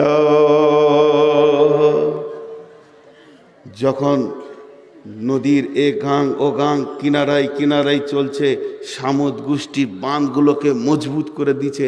আল্লাহর সঙ্গে এবার লড়াই শুরু করেছে, বাঁধ হতে দিব না, ভাঙবে না, মজবুত তৈরি করব। তৈরি করতে করতে করতে করতে সাবা গোষ্ঠী, এটা সামুদ নয়, সাবা গোষ্ঠী যখন ওইভাবে বানাতে লাগলো, আল্লাহ তাবারাক ওয়া তাআলা কিছু ইঁদুর ছেড়ে দিলেন। ইঁদুর, ইঁদুর দেখেছেন? জোরে বলেন, ইঁদুর দেখেছেন? ইঁদুরের সব থেকে বড় জ্ঞান কি? জোরে বলেন। জি না। পৃথিবীর যত বড় ইঞ্জিনিয়ার আছে ইঁদুরের কাছে হার মানবে। কথা ঠিক না ভুল? ইঁদুর এত বড় প্ল্যান জানে, পৃথিবীর কেউ জানে না। একটা ইঞ্জিনিয়ার ছেলে নিয়ে আসেন, বিদেশ থেকে পাস করা, মাদ্রাসার 1 নম্বর রুমে দেওয়ালের এই দিক থেকে 2 নম্বরে এই দিকে যদি বলা হয় একটা ফুটো করে দাও, ফিতে করে মাপবে কোনটা হাইটটা, কোনটা হাইটটা, 62 বার মেপে দাগ দিবে এখানে কাটো, তারপর ওই ঘরে যাবে, আবার মাপবে হাইটটা কোনটা। যখন 2 দিক থেকে যাবে তো এই রকম ক্রস হয়ে গেছে, এক জায়গায় লাগেনি। ইঁদুরের কাছে ফিতে নাই, স্কেল নাই, কালি নাই, কিছুই নাই। এই ঘরে ফুটো করবে, 2টা ঘর বাদ দিয়ে 3 নম্বর ঘরে ঠিক ধানের বস্তার নিচেই ফুটো তুলবে। বিশ্বের ইঞ্জিনিয়ার ফেলিওর, ওই জায়গা থেকে গুলগুল করে মালবার করবে। আল্লাহ সামুদ জাতির বিরুদ্ধে ইঁদুর পাঠিয়ে দিল, তাদের বাঁধগুলোকে কাট। এবার বাঁধ কাটছে ইঁদুর, এই দিক থেকে শুরু করে সোজা কাটা বাদ দিয়ে টেড়া করে নিয়ে গিয়ে ওইখান থেকে ভুলুক দিয়ে পানি এই দিকে বার করছে। সামুদ জাতি আল্লাহর বিরুদ্ধে লড়াই করতে গিয়ে বিড়াল ছেড়ে দিল, যা ইঁদুর ধরগা। আল্লাহ তাবারক ওয়া তাআলা বলছে তোর বিড়ালের বাপের গুষ্টি খাবে আমার ইঁদুরে, দ্বারা একবার খালি পানিটা বের হতে দে। যখন এইদিকে পানি বের হতে শুরু করেছে, সামুদ্রজাতি বাঁধের ওইদিকে গিয়ে ফুটো খুঁজে পায় না। বর্তমানে যত বাঁধ ভেঙে বন্যা হয় দেখবেন সোজাসুজি নাই, কিছুক্ষণ পর দেখছে ওইখানে যেন বাঁধটা বসে যাচ্ছে, আস্তে আস্তে পানিটা এদিকে রাউন্ড নিয়েছে। আমার আল্লাহ বলছেন আমি সামুদকে আমি আদ জাতিকে তাবা করেছি, সাবাকে তাবা করেছি। ও ফিরআউনা জিল আওতাদ, ফিরআউন এমন একজন ব্যক্তি ছিল, সে কি করেছে, আল্লাযীনা তাগাউ ফিল বিলাদ, ফিরআউন নিজের রাজ্যে দালালি মারতে মারতে মারতে মারতে ক্ষমতার বাইরে বর্ডার ক্রস করে আর এক দেশে দালালি মারছে। এরকম রাজা আছে না নেই? আর বলেন আছে না নেই? জি, ভারতবর্ষে বাস করছে, বাংলাদেশে দাদাগিরি করছে, এরকম মাস্তান আছে না নেই? ভারতবর্ষে বাস করছে, নেপাল ভুটানে দাদাগিরি করছে, আমেরিকায় বাস করছে, ভারতবর্ষে দাদাগিরি করছে। কেন? তোর বর্ডারের ভিতরে থাক, তুই তোর দেশকে শাসন কর। তা না করে ওখান থেকেই ভারতকে বলছে এই করবি, জাপানকে বলছে এই করবি, জার্মান তুই আমার কথা শোন, চীন যদি আমার কথার বাইরে যাবি তো তাবু করে দিব। ফিরআউনের ছিল এটা চাল। ও ফিরআউনা দিল আওতাদ আল্লাযীনা তাগাউ ফিল বিলাদ ফাকসারু ফিহাল ফাসাদ, তাদের কাজই ছিল শুধু কলহ বিবাদ লাগিয়ে রাখা। চলো ওখানে কলহ লাগিয়ে দাও। ওখানে আমেরিকা থেকে বসে বসে চীনের ভিতরে কলহ বিবাদ লাগাচ্ছে পাকিস্তানের সঙ্গে ভারতের লাগিয়ে দিয়েছে, আবার ভারতের সঙ্গে চীনের লাগিয়ে দিয়েছে। এক জায়গা থেকে দাদাগিরি খেলছে, টিকটিকি লড়াচ্ছে। আমার আল্লাহ বলছেন শুধু এই যুগে নয়, এই রকম তো পূর্বের যুগেও ছিল। আমি আল্লাহ একটা একটা করে ধরে ধরে তাবা করেছি। কথাটা বুঝতে পারছেন কিনা? আমি স্টপ করলাম কেন? আমি আল্লাহ একটা একটা করে ধরে ধরে তাবা করেছি। হে পাথরডাঙ্গার জলসার মহফিলে যত নারী পুরুষ আছিস বল, আমি আল্লাহ তোদেরকে তাবা করতে পারবো কিনা? হ্যাঁ, সমস্ত কথা বাদ দেন। আজকের মহফিলে যারা বসে শুনছেন, আমি আমার কথা বলিনি, আমি আল্লাহর কথা বলছি। এখন এই চেয়ারে মনে করেন যে আল্লাহ এসে বসেছেন, যে আপনাদেরকে বলছেন আমি তো আল্লাহর গোলাম, আল্লাহর পাঁচাটা গোলাম। আল্লাহ আমার জিভ দিয়ে বলিয়ে নিচ্ছেন। তো আল্লাহর কথা এখন বলেন আল্লাহ কি বললেন, প্রথম থেকে আপনাদেরকে 30 সেকেন্ডে একটা দিয়ে দিই, মানে এর কথার সারাংশটা দিয়ে দিই। আল্লাহ বলছে দেখ, আমি তুই বলে বলছি, এর মানে ভাবিন না যে আমি বলছি। এই দেখ, আমি তোদেরকে 5টা কসম দিছি, চেতনা থাকে তা এখনো সোজা হয়ে যা, চেতনা না থাকে তো তুই মনে করছিস কি যে তুই মাস্তান হয়ে গেছিস, আমি এখনো তোকে আটকাচ্ছি না বলে। তুই জুয়ো খেলছিস, তুই জেনা ব্যভিচার বেপরদায় লেগে রয়েছিস, এখনো তুই গোনার ভিতরে ঢুকে রয়েছিস, আমি ধরছি না বলে। শোন, তুই একবার পূব দিকে তাকা, পেছন দিকে তাকা, পূর্ব দিকে তাকা। তুই তো দূরের কথা, তোর বাপের খালুগুলোকে আমি তাবু করে রেখেছি। ফিরাউন, আদ, সামুদ, সাবা গোষ্ঠীগুলোকে তাওয়া করে দিয়েছি। তোর তো 3.5 হাতের মানুষ 3টে কিল মারলে চবলটা বেঁকে অ্যাঙ্গেল বেঁকা হয়ে যাবে। তারা কেমন সুঠাম পাহাড়ের মতো মানুষ ছিল, যাদেরকে দেখে খাম্বার মতো মনে হতো। আল্লাহর বিরুদ্ধে লড়াই করেছে। যখন সামুদ গোষ্ঠী বলল আল্লাহ কি করে নেবে বলে ঝড়ে উড়িয়ে দেবে, অর্ধেকটা তারা মাটিতে গেড়ে দিল, অর্ধেক ছিঁড়ে নিয়ে চলে গেল। তাদেরকে আমি তাবা করেছি। হে পাথরডাঙ্গার আজকের জালসার মাহফিলের লোক, তোরা বল আমি আল্লাহ কি তোদেরকে কাবু করতে পারবো না? একটা জিজ্ঞাসা চিহ্ন। আমি কি কাবু করতে পারবো না? তোরা কি ভেবেছিস আমার বল শক্তি কমে গেছে? আমি সেই আল্লাহ, যে আল্লাহ ফিরাউনকে তাবা করেছে, আমি সেই আল্লাহ। যে আল্লাহ মুসাকে বাঁচিয়েছে, আমি সেই আল্লাহ।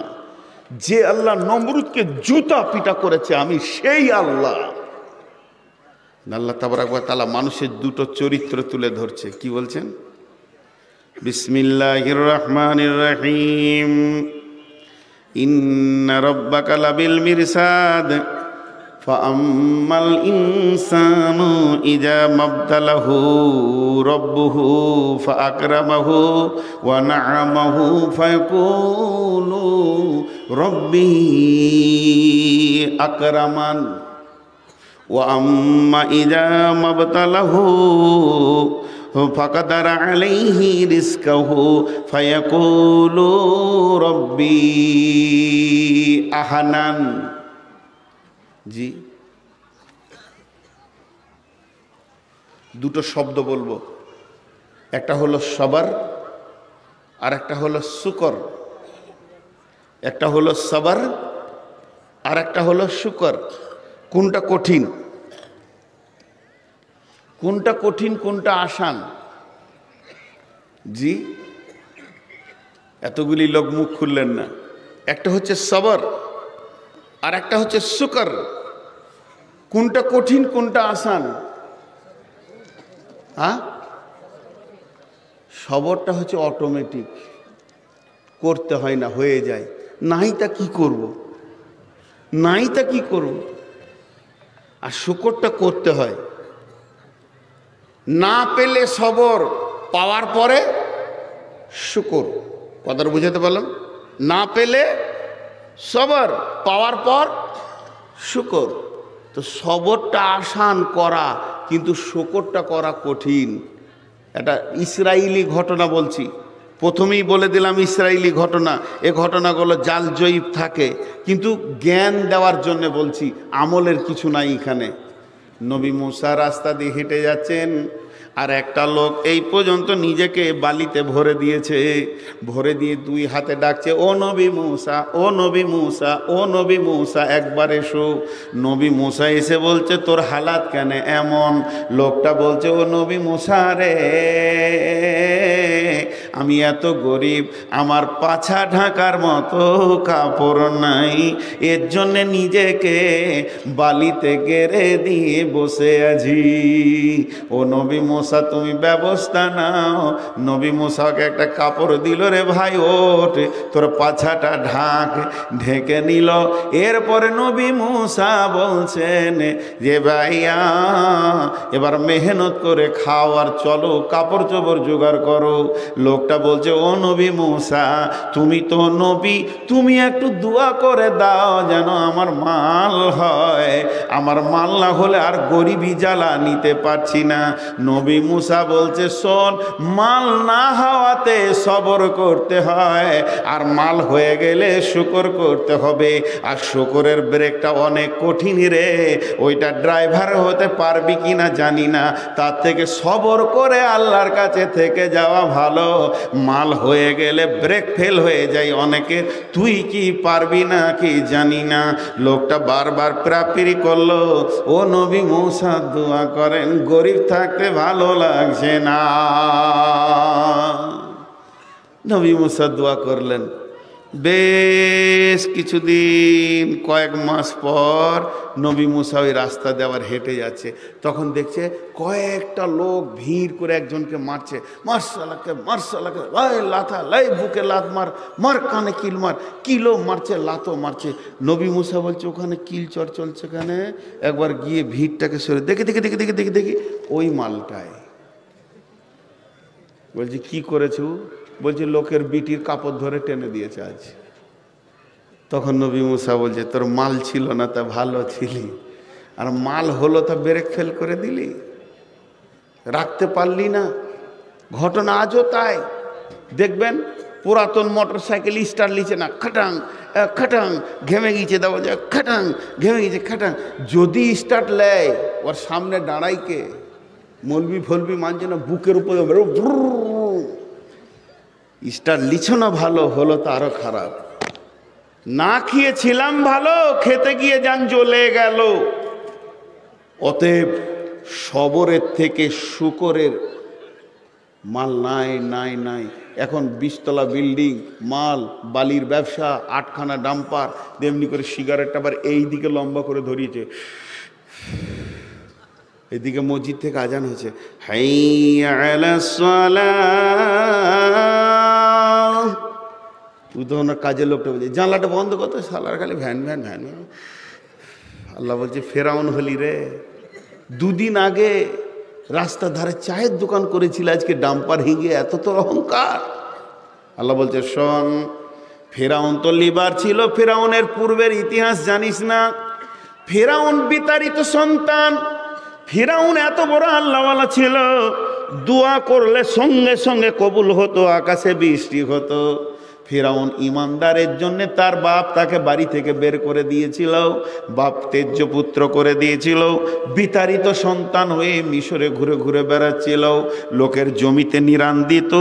ফেরাউন ছিল একটা কৃষি লিবার, দামি লিবার ছিল না, জমিতে লিবারের নিরান দিত, জমির কাঠ ছাট বপনের কাজে সে লিবারি কাজ করত। ফেরাউন শব্দের ফার্সি অর্থ হলো প্রধানমন্ত্রী, প্রাইম মিনিস্টার। তো ওই ফেরাউনের নাম অন্য, তখনও কৃষি কাজ করত। সেই জামানার যে ফেরাউন আপনার কিনা মিশরে ছিল, সে বাঁঝা। সে এবার বলল আমার কোনো সন্তান নাই, একটা আল্লাহওয়ালা ছেলে যদি কেউ আমাকে এনে দেয়, আমার অনেক রোগ হয়ে গেছে, আমি মারা যাব, দেশটা তার হাতে আমি তুলে দিব। গোটা মিশরে তিলে তিলে খুঁজো ভালো ইমানদার ছেলে কে আছে, যার হাতে মিশরের দায়িত্ব দেওয়া হবে। ওই আল্লাহওয়ালা ছেলেটা কই? খুঁজে খুঁজে পাওয়া গেল অমুকের ঘরে একটা লিবার আছে, সে লিবারটা নিরানের কাজ করে, কৃষি কাজ করে, বপনের কাজ করে, বীজ মারে, ওর অন্য কোনো যোগ্যতা নয়। তবে লোকটা এত ভালো, যুবকটা হাত তুললে আকাশ থেকে অঝর নয়ন মানে মুষলধারা বৃষ্টি হয়। ফিরআউন বলল এই ছেলেটাই দরকার, এটা আল্লাহর সঙ্গে কানেক্ট আছে, এত ভালো ছাড়া দেশের আমানত কার হাতে দিব? যখনই ওর হাতে দিয়ে দিল দেশটা, এ মারা গেল, গদি থেকে চলে গেল। ফেরাউনের পাশে চুটকি মেরে এসে হাজির হলো, তার নাম হলো হামান। হামান ছিল কুটবুদ্ধির বেঈমান। এবার ফেরাউনকে ধীরে ধীরে ধীরে ধীরে জ্ঞান দিতে শুরু করলো, তুমি দোয়া করলে কবুল হয়, তোমার মতো আল্লাহওয়ালা কে আছে? অতএব তুমি একটা আইন চালু করে দাও, পৃথিবীর যে কোনো কোণে যে কেউ থাক, ওখানে বসতে দিব না, আড়াল হবে, 4 জন আড়াল হবে, 4 জন আড়াল হবে। কোথা বসবেন দেখেন। ফেরাউন বলছে একে কি করো, ধীরে ধীরে ধীরে ধীরে আস্তে আস্তে ওকে নিয়ে যেতে যেতে যেতে প্রথম বললে তোমার দেশের লোককে বলে দাও, তারা যেন বছরে একবার তোমাকে দেখা করে। তারপরে বললে মাসে যেন দেখা করে। তাহলে মাসে দেখা করতে কষ্ট হবে, একটা কাজ করে দাও ফেরাউন, তোমার মূর্তি সব ঘরে রেখে দাও, যেন যে কোনো কাজে বেরিয়ে যাবে তোমাকে বলবে হে ফেরাউন কাজে চললাম। এইভাবে হামান ফেরাউনের মতো দামি ব্রেনটাকে নষ্ট করতে শুরু করলো। করতে করতে ফেরাউন দেশে আইন চালু করে দিল, প্রতিটি বাড়িতে দোকানে যেন আমার মূর্তি থাকে। এরপরে দ্বিতীয় আইন হলো মূর্তিকে না দেখা করে যেন কেউ কোথা না যায়। তৃতীয় নম্বর হামান বলল যথেষ্ট হয়ে গেছে, দেশের প্রজারা আপনাকে কনভিন্স করে কাজ করছে, এখন আপনি নিজেকে আল্লাহ বলে ঘোষণা করে দিতে পারেন। তখনই ফেরাউন বলল আনা রব্বুকুমুল আলা। ফেরাউন বুঝতে পারলো না আমি কোন জায়গায় ছিলাম, কোন জায়গায় পৌঁছে গেলাম। ওই ফেরাউন অন্তর থেকে জানতেন আল্লাহ একজন আছে। রাত্রিতে কাঁদতেন, বলতেন মাবুদ তুমি আমাকে বেজ্জতি করো না। হে ফেরাউন, এই ফেরাউন যখন নদীতে ডুবছে, আমানত বিরব্বি হারুন মুসা, হে মুসা তো রবের ওপর আমি ঈমান আনছি। এই ফেরাউন ওই বলে ডুবে মরেছে। ফেরাউন আল্লাহকে জলজ্যান্ত চিনত, নবী মুসাকেও চিনত, কিন্তু তার অহংকার, তার গ্র্যাভিটি তাকে ওই জায়গায় পৌঁছে দিয়েছে। সারা বিশ্বের কাছে সে কোরআনে জলজ্যান্ত লিখিত আজও পর্যন্ত জালেম। আল্লাহ তাবারাক ওয়া তাআলা বলছেন বল এই মহফিলে যতজন আছেন, চেয়ারে আছেন, স্টেজে আছি, নিচে আছি, দাঁড়িয়ে আছি, নারী আছি, পুরুষ আছি, একজন খালি উঠে দাঁড়ান, এই কথাটা বলেন নামাজ না পড়লে গুনাহ হবে আমি জানতাম না। একজন বলেন, একজন খালি বলেন। আমি একটা লোক দেখতে চাইছি, সে দাঁড়িয়ে বলবে নামাজ না পড়লে গুনাহ হয় এটা আমি জানি না, আজ প্রথম শুনলাম। তাহলে তুমি ফিরাউন থেকে কোথায়? এত জানার পরও আল্লাহকে তাওয়াক্কা তুমি করো না। আল্লাহ তাবারাক ওয়া তাআলা বলছেন দেখ আদকে তাবা করেছি, সামুদকে তাবা করেছি, সাবাকে তাবা করেছি, ফেরাউনকে তাবা করেছি, যে নিজের রাজ্যের বাইরেও গিয়ে মাস্তানি মেরেছে তাকেও তাবা করেছি, সমস্তগুলোকে আমি তিলে তিলে তাবা করে দিয়েছি। রেখেছি। এই মানুষের ভিতরে দুটি চরিত্র। আমার আল্লাহ বলছেন, যে বছর জমিতে ধান বেশি দিব, পেঁয়াজ বেশি দিব, ডাম্পারে বেশি লাভ দিব, চারিদিক থেকে টাকা আর টাকা ঢুকবে, তখন আমার গোলামরা বলবে যে আমার আল্লাহ রব্বুহু আকরামান, আমাদেরকে সম্মান দিয়েছে। হাজি ভাই, মাঝে একটা কথা জিজ্ঞেস করি, আপনাদের বিরক্ত লাগেনি তো? এই যে বসে আছে, এটা আমার বড় ভাই। আমি যখন বাচ্চা ছেলে প্যান্ট পরা, হাফ প্যান্ট পরা, তখন আমার গ্রামের ছাত্র উনি। আমি হাফ প্যান্ট পরে তখনকার উনি, আর এইদিকে বসে আছে, এটা আমার পীর সাহেব, অনেক মহব্বতের মানুষ।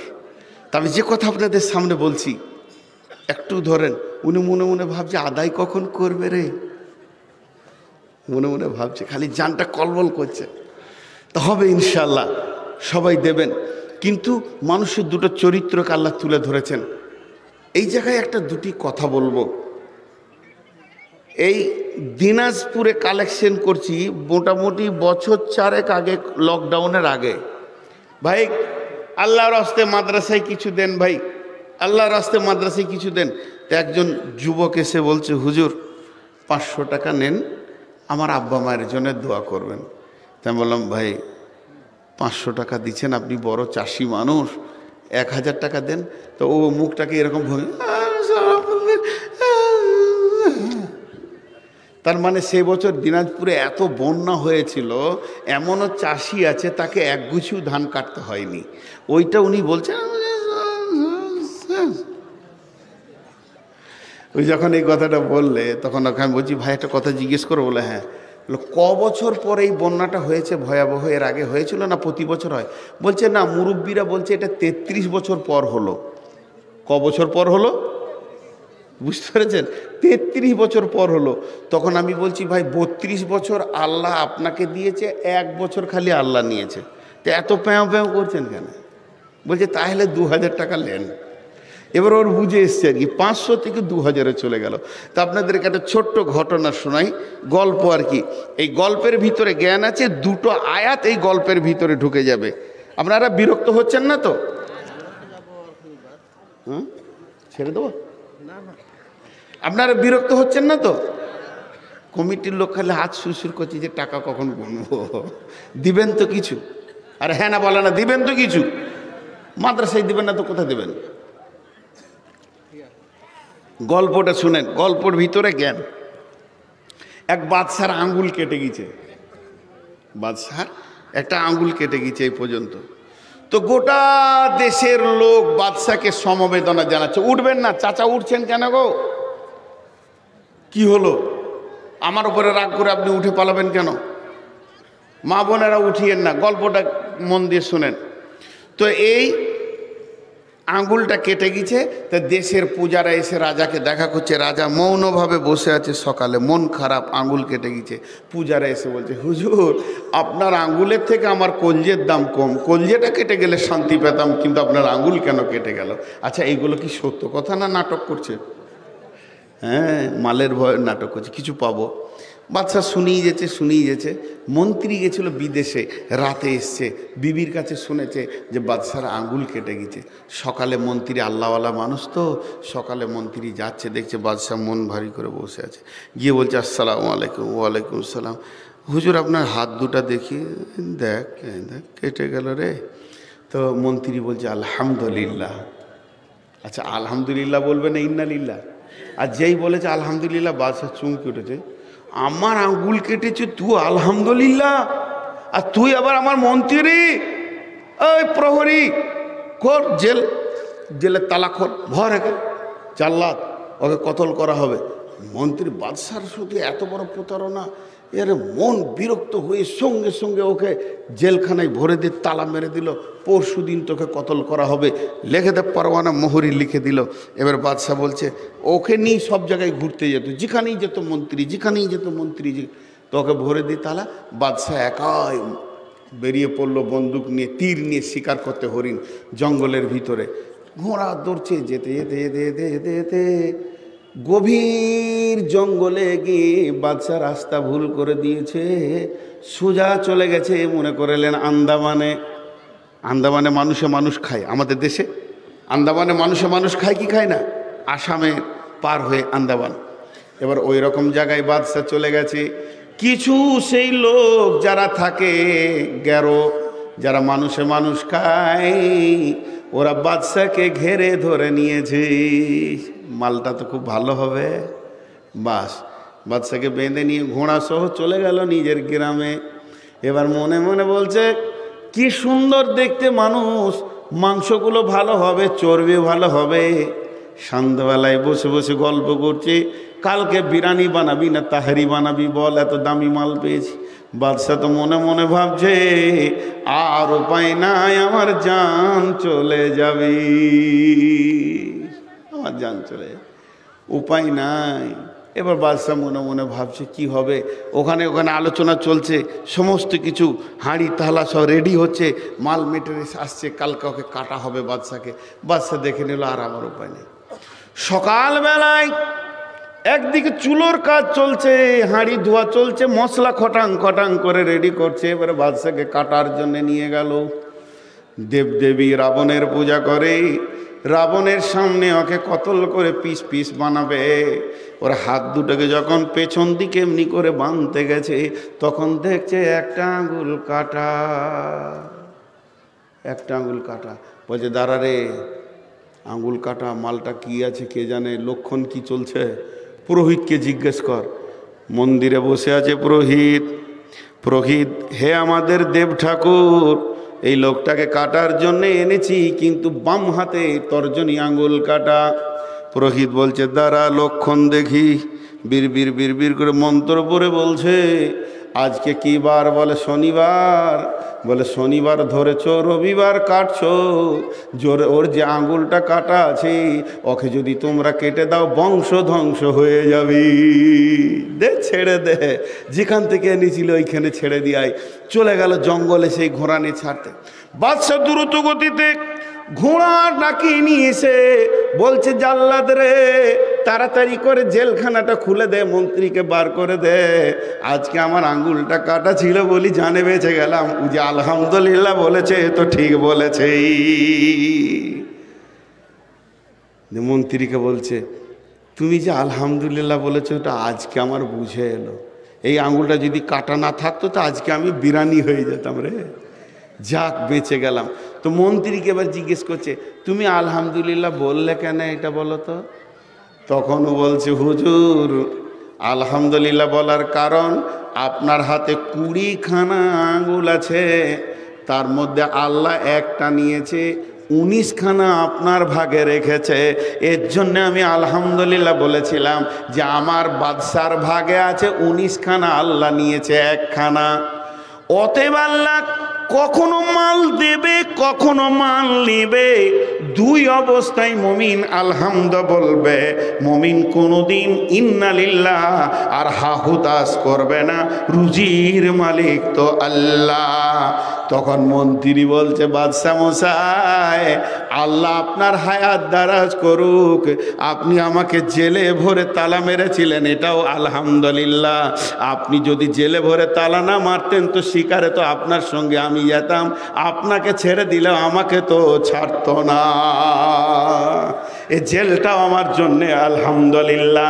এর জন্য আমার আল্লাহ বলছেন শোন, মানুষের দুটি অভ্যাস নিয়ে পৃথিবীতে বাস করছে।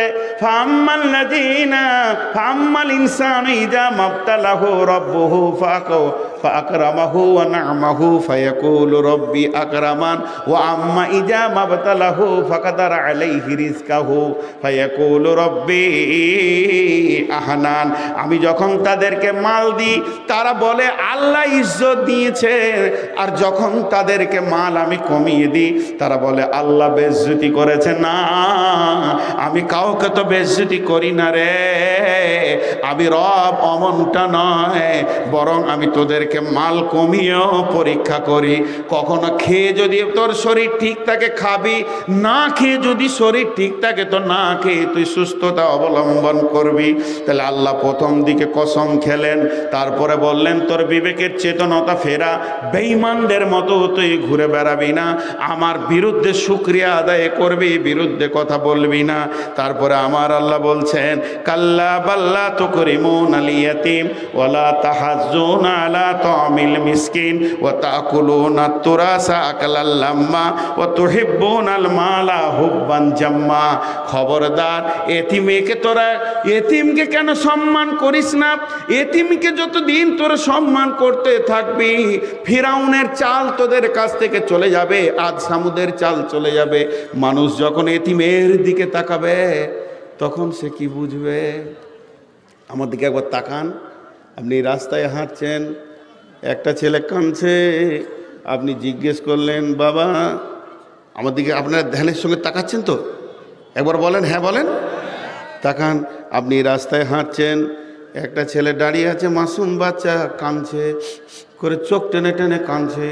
আপনি জিজ্ঞেস করলেন বাবা কি হয়েছে? ও বলছে আমার 100 টাকা হারিয়ে গেছে। আর একটু আগিয়ে গেলেন, একটা ছোট্ট মেয়ে কাঁদছে, মা রে তুই কাঁদছিস কেন? বলে আমার নাকেরটা হারিয়ে গেছে। আর একটু এগিয়ে গেলেন, আর একটা মেয়ে ছোট মাসুম কাঁদছে, হে মা তুমি কাঁদছো কেন? আমার কানের দুটা চাচা হারিয়ে গেছে। আর একটুকু গেলেন, একটা ছোট ছেলে কাঁদছে, বেটা তুমি কাঁদছো কেন? বলে আমার ছোট্ট সাইকেলটা জালসাই এনেছিলাম, কে নিয়ে নিয়েছে, হারিয়ে গেছে। আর একটুকু এগিয়ে গেলেন, উস্কো খুস্কো চুল, চোখে পানি মিশুরি, 2 চোখ ভরে সে কাঁদছে। আপনি জিজ্ঞাসা করছেন সোনা মানিক তুমি কাঁদছো কেন? ওর টাকা নাই, ওর টাকা হারিয়েছে, ওর কানের হারিয়েছে, ওর নাকের হারিয়েছে, ওর সাইকেল হারিয়েছে। তোমার কি হারিয়েছে বাবা? ও চোখের পানিতে বলছে আমার আব্বা মা হারিয়ে গেছে, তারা আর পৃথিবীতে নাই। আল্লাহ বলছে সব থেকে কার ধন হারিয়েছে তোরা এবার বিবেক কর। এতগুলো জিনিস হারালো, 25টা ছেলের 25 রকম মাল হারিয়েছে, আর এই ছেলেটা বলছে আমার আব্বা নাই, পৃথিবী থেকে চলে গেছে, হারিয়ে গেছে, আমার মা নাই, হারিয়ে গেছে। হে বেঈমানের দল, তোকে আমি 1 বছর ধান দিইনি, আর এই ছেলেটার চিরজীবনের জন্য মা বাপকে মাইনাস করেছি, তোর থেকে ও দুঃখী না, ওর থেকে তুই দুঃখী। এর জন্য আল্লাহ মালের পরে পরে এতিমের কথা বলছেন, কাল্লা বাল্লা তুকরিমুনাল ইয়াতীম। এতিমের ব্যাপারে তোমরা গুরুত্ব দাও না বলি অট্টালিকার মায়াতে বসে আছো। জানো ওর কোল থেকে ওর মাকে নিয়েছি, আব্বাকে নিয়েছি। ওয়ালা তাহাজ্জুনা আলা তামিল মিসকিন। মালকে যদি আবার ফিরিয়ে আনতে চাও, তোমার দরজায় যে হাত বাড়াবে তাকে ধমকিয়ে কথা বলো না।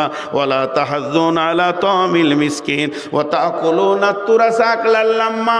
তোদের সব থেকে নোংরামি হচ্ছে মালকে গোপন করে দিস, বোনকে তুই ফারাজ দিস না। আব্বা মারা গেছে, জমিগুলোকে দখল করে করে তুই চালাচ্ছিস, বড় ভাই ছোট ভাইকে তুই ফাঁকি মেরে দিলি। ফারাজ করার সময় বললি বাপকে আমি 25 লাখ টাকা দিয়েছিলাম, 4 বিঘেটা আমার, বাকিগুলো ভাগ কর তোরা। এমন হুঙ্কার মেরে দিলি, তার উপরই রেস্ট্রি হয়ে গেল। আমার আল্লাহ বলছেন শোনেলে, ওয়ারিসের মিরাস যদি তুই গোপন করে নিস, এমন একটা দিন আসবে সেদিন তাকে বুঝিয়ে দেবো আমি। বিশ্বনবী বলছেন মান কাতা মিরাসা ওয়ারিসিহি কাতা আল্লাহু মিরাসাহু ইয়াউমাল কিয়ামাতি ফিল জান্নাহ। সেদিন জান্নাত থেকে আমি ওদেরকে বুঝিয়ে দেব। আমার আল্লাহ বলছেন ওয়া তুহিব্বুনাল মালা হুব্বান জাম্মা কাল্লা ইযা দুক্কাতিল আরদু দাক্কান দাক্কা ওয়া জাআ রাব্বুকা ওয়াল মালাকু সাফফান সাফফা। আল্লাহ তাআলা বলছে তোরা মালকে গুনে গুনে গুনে গুনে জমা করে উঁচু করে নিলি। একবার তুরস্কের দিকে তাকিয়ে দেখ, একবার সিরিয়ার দিকে তাকিয়ে দেখ, উঁচু মালকে নিচু করতে মাত্র 5 সেকেন্ডও আমাকে লাগবে না। আমি 1 সেকেন্ডে হিলিয়ে দিয়ে তোর সমস্ত মালকে নিচে করে দিতে পারবো। এই আয়াতের তরজমা কারো যদি বুঝে না আসে, আমার সিরিয়া দেখলেই হবে। আমার আল্লাহ বলছেন হুব্বান জাম্মা কাল্লা ইদা দুক্কাতিল আরদু দাক্কান দাক্কা ওয়া জাআ রাব্বুকা ওয়াল মালাকু সাফফান সাফফা। তোরা তলা তলা তলা তলা, একটা ইট তার উপরে ইট, তার উপরে ব্যান্ড ঢালাই, তার উপরে লিল্টন ঢালাই, তার উপরে ছাদের ঢালাই দিতে দিতে তিলে তিলে 100 তলা নিয়ে যাবি 50 বছরে, আর আমি 50 সেকেন্ডের কাঠি লেরিয়ে দিয়ে নিচে করে দিব। এটা আমার ক্ষমতা, আমার ক্ষমতার বাইরে বেশি মস্তানি করবি না। ওজি ইয়াউমাইদিন বিজাহান্নামা ইয়াউমাইজি ইয়াতাযাক্কারুল ইনসানু ওয়া আন্না লাহু যিকরা। যখন জাহান্নামকে টেনে আনা হবে, ওই দূরে জাহান্নাম আসছে, বিশ্বনবী বলছেন ইউতাবি জাহান্নাম ইয়াউমাইদিন 70 আলাফিন জিমামিন মা কুল্লি জিমামিন 70 আলাফিন মালাকিন। 70,000 লাগাম একটা জাহান্নামের মুখে, আর একটা লাগামে 70,000 করে ফেরেশতা ধরে থাকবে। আর যখন ওকে টেনে নিয়ে আসবো, তখন ইয়াতাযাক্কারুল ইনসানু ওয়া আন্না লাহু যিকরা। মানুষ কিয়ামত থেকে চিৎকার মেরে বলবে, ওই ওই ওই ওই ওই জাহান্নাম আসছে। এতদিন যার কথা খুতবাতে শুনেছি, জালসাতে শুনেছি, মাহফিলে শুনেছি, মোবাইলে শুনেছি, আজকে প্রত্যক্ষ দেখতে পেয়েছি জাহান্নাম আসবে। আর চিৎকার মেরে বলবে, রব্বি আইনাল মুতাকাব্বির আইনাল মুতাজাব্বির। হে আমার রব, সে তাকাব্বুর করনেওয়ালা কই, সে রিয়া করনেওয়ালা কই, যারা তোমার দিনকে মানি না কই। তখন ওই লোকগুলো কি বলবে, ইয়াকুলু ইয়া লাইতানি কদ্দামতু লিহায়াতি। সকলে একবার বলেন, আমার সঙ্গে বলেন, ইয়াকুলু, জোরে বলেন, ইয়াকুলু ইয়া লাইতানি। জোরে বলেন ভাই, আপনারা বলছেন না কেন? ইয়াকুলু ইয়া লাইতানি কদ্দামতু লিহায়াতি। এটা বাংলা হচ্ছে, হায় আফসোস যদি মরার আগে কিছু পাঠিয়ে রাখতাম।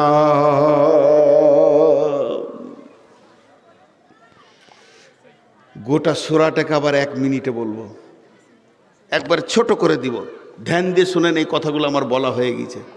আল্লাহ তাবারক ওয়া তাআলা বলছে, তোদেরকে 5টা কসম দিচ্ছি, জ্ঞানী ব্যক্তি যদি হস, এই কসমের ভিতরে জ্ঞান লুকানো আছে। তোরা ব্রেক করবি না এখনো গোনাহ থেকে, এখনো গোনার দিকে হুর হুর করে ঢুকবি। তো শুনেলে আদ সামুদ, এই ফেরাউন নামরদ হামানগুলোকে তাবা করে দিয়েছি, চাপকে সোজা করে দিয়েছি, মাটিতে মিশিয়ে দিয়েছি, নিস্তে নাবুদ করে দিয়েছি। এরপরও তোরা ব্রেক করবি না। তোদের কালচারের মধ্যে তোরাই থাকবি, ট্র্যাডিশন নিয়ে থাকবি। তোদের অভ্যাস হচ্ছে যখন মাল পাস তখন আমার ওপরে খুব কথা বলিস যে আল্লাহ ভালোবাসছে।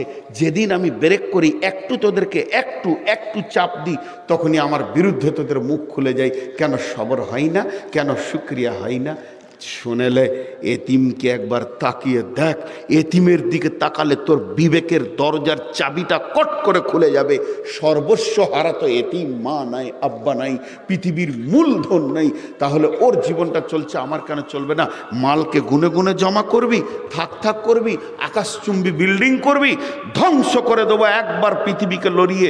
এ পৃথিবী আমার কথা শুনে যার পিঠে তুই মাস্তান, যার পিঠে তুই মাস্তান, ওই পিঠওয়ালা আমার কথা শুনে গিলে শেষ করে দেবে। শুনেলে সেদিন জাহান্নামকে টেনে নিয়ে আসা হবে, আর জাহান্নাম দেখার পর আফসোস করে বলবি, যদি কিছু পাঠিয়ে থাকতাম। ওয়ালা ইউসিকু ওয়াসাকু হাদ ফায়াউমা ইদিল্লা ইউআযিবু আযাবাহু আহাদ ওয়ালা ইউসিকু ওয়াসাকাহু আহাদ। সেই দিনের মতো আর বাঁধন পৃথিবীতে কোনো দিন দেখিসনি, আর হবে না। আর সেই দিনের মতো আজাব আর কোনো দিন হবে না। তবে যদি নম্র ভদ্র হয়ে সমস্ত গুনাহগুলোকে লাত মেরে ফেরাউনের চাল বের করে নম্র ভদ্র হয়ে মসজিদে ঢুকে যাস, তা আল্লাহ বলছেন কি? আল্লাহ বলছেন, ও ইয়াকুলু ইয়াজি লাইসাকা ওয়াসাকা হুয়া ইয়া আইয়ুতুহান নাফসুল মুতমাইন্না ইরজিই ইলা রাব্বিকি রাজিয়াতুম মারজিয়া ফাদখুলি ফি ইবাদি ওয়াদখুলি জান্নাতি। একজনও উঠবেন না। একটা ছোট ঘোষণা আপনাদেরকে শোনাই, দুটো ঘোষণা শোনাবো। প্রথম নম্বর ঘোষণা হচ্ছে, যারা উঠার নিয়ত করছেন তাদের হাতগুলো ধরে বলছি সূরাটা শেষ করেন, মাত্র 2টি আয়াতে আটকে আছে। আর সূরাটা যদি শেষ করেন অন্তত কিয়ামতের মাঠে একবার বলতে পারবেন আপনার সূরা ফাজরের ক্লাসটা শুনেছিলাম। আমি গোটাই সারাংশ পর্যন্ত শোনাবো, আর 2টি আয়াত আছে, একটু ধৈর্য ধরে শোনেন। দ্বিতীয় ঘোষণাটা আমি করছি, আপনাদের মূল্যবান টাইমকে কেটে নিয়ে, বেয়াদবি মাফ করবেন, আমি এখন হজ আর উমরা ট্রাভেলস খুলেছি। যদি কেউ সহিভাবে হজ আর উমরা করতে চান তো আমার সঙ্গে যোগাযোগ করবেন। বেশি কথা বলছি না, আল্লাহ আপনাদের হায়াত দারাজ করুক। বহুজনের সঙ্গে গেছেন, মক্কা মদিনার ইতিহাসকে সেই জায়গায় দাঁড় করিয়ে বলবো। ইনশাল্লাহ আমার সঙ্গে আপনারা রেডি হয়ে যান। এপ্রিল মাসের 30 তারিখে আমার দল যাবে, আর রমজানে একটা যাবে। যেটা ইচ্ছা আপনি ঢুকতে পারেন, ফোনে আলাপ করে নেবেন, কত কি পড়বে না পড়বে। আমার নম্বর তাহের ভাইয়ের কাছে আছে, কমিটির কাছে আছে, হজবিডাঙ্গার কমিটির কাছে আছে। কথাটা শেষ। এখন এই 2টি আয়াত শুনেন। একটা কথা হচ্ছে রাদিয়াল্লাহু আনহু, সকলে বলে রাদিয়াল্লাহু আনহু। সাহাবীদের টাইটেল ছিল কি? রাদিয়াল্লাহু আনহু। তাহলে এখন কি রাদিয়াল্লাহু আনহু একটাও নাই? এই পৃথিবীতে যতগুলি লোক এখন বেঁচে আছে, যারা শ্বাস নিচ্ছে, কি নারী কি পুরুষ, রাদিয়াল্লাহু আনহু মানে ওর উপরে আল্লাহ রাজি আছে। তো আল্লাহ এখনো রাজি আছে, এই রকম কি জীবিত লোক নাই? আছে। কি বলেন? আছে। আপনারা বলেন আছে না নাই? আছে। কিন্তু শোনানো হচ্ছে না কেন তাকে? যদি শুনিয়ে দেওয়া হয়, তাহের ভাই যদি আমাকে কানে কানে শোনায় যে আল্লাহ তোমার উপরে রাজি আছে, হতে পারে আমি অহংকারে এবার বেলাইন হয়ে যাব। কিন্তু সাহাবীদেরকে শোনানো হয়েছিল কেন? তার পেছনে রাসূলুল্লাহ সাল্লাল্লাহু আলাইহি ওয়াসাল্লাম ড্রাইভার ছিলেন, ব্রেক করে নিয়েছিলেন, হুঁশিয়ারি দিয়েছিলেন। এখন হুঁশিয়ারি দেওয়ার কেউ নাই। এখন শোনানো হবে কখন? যখন শোনানো হবে তখন ওই লোকটা আর গুনাহ করার দ্বিতীয় মৌকা পাবে না। অথচ পৃথিবীতে হায়াতে শোনানো হবে এবং ফেরেশতার মারফতে শোনানো হবে। কখন শোনানো হবে? আমি মুমূর্ষু অবস্থায় পড়ে গেছি, আর আমি পৃথিবীতে ফিরব না, গুনাহ করার দ্বিতীয় মৌকা পাব না। এবার আমার ফিরার পালা।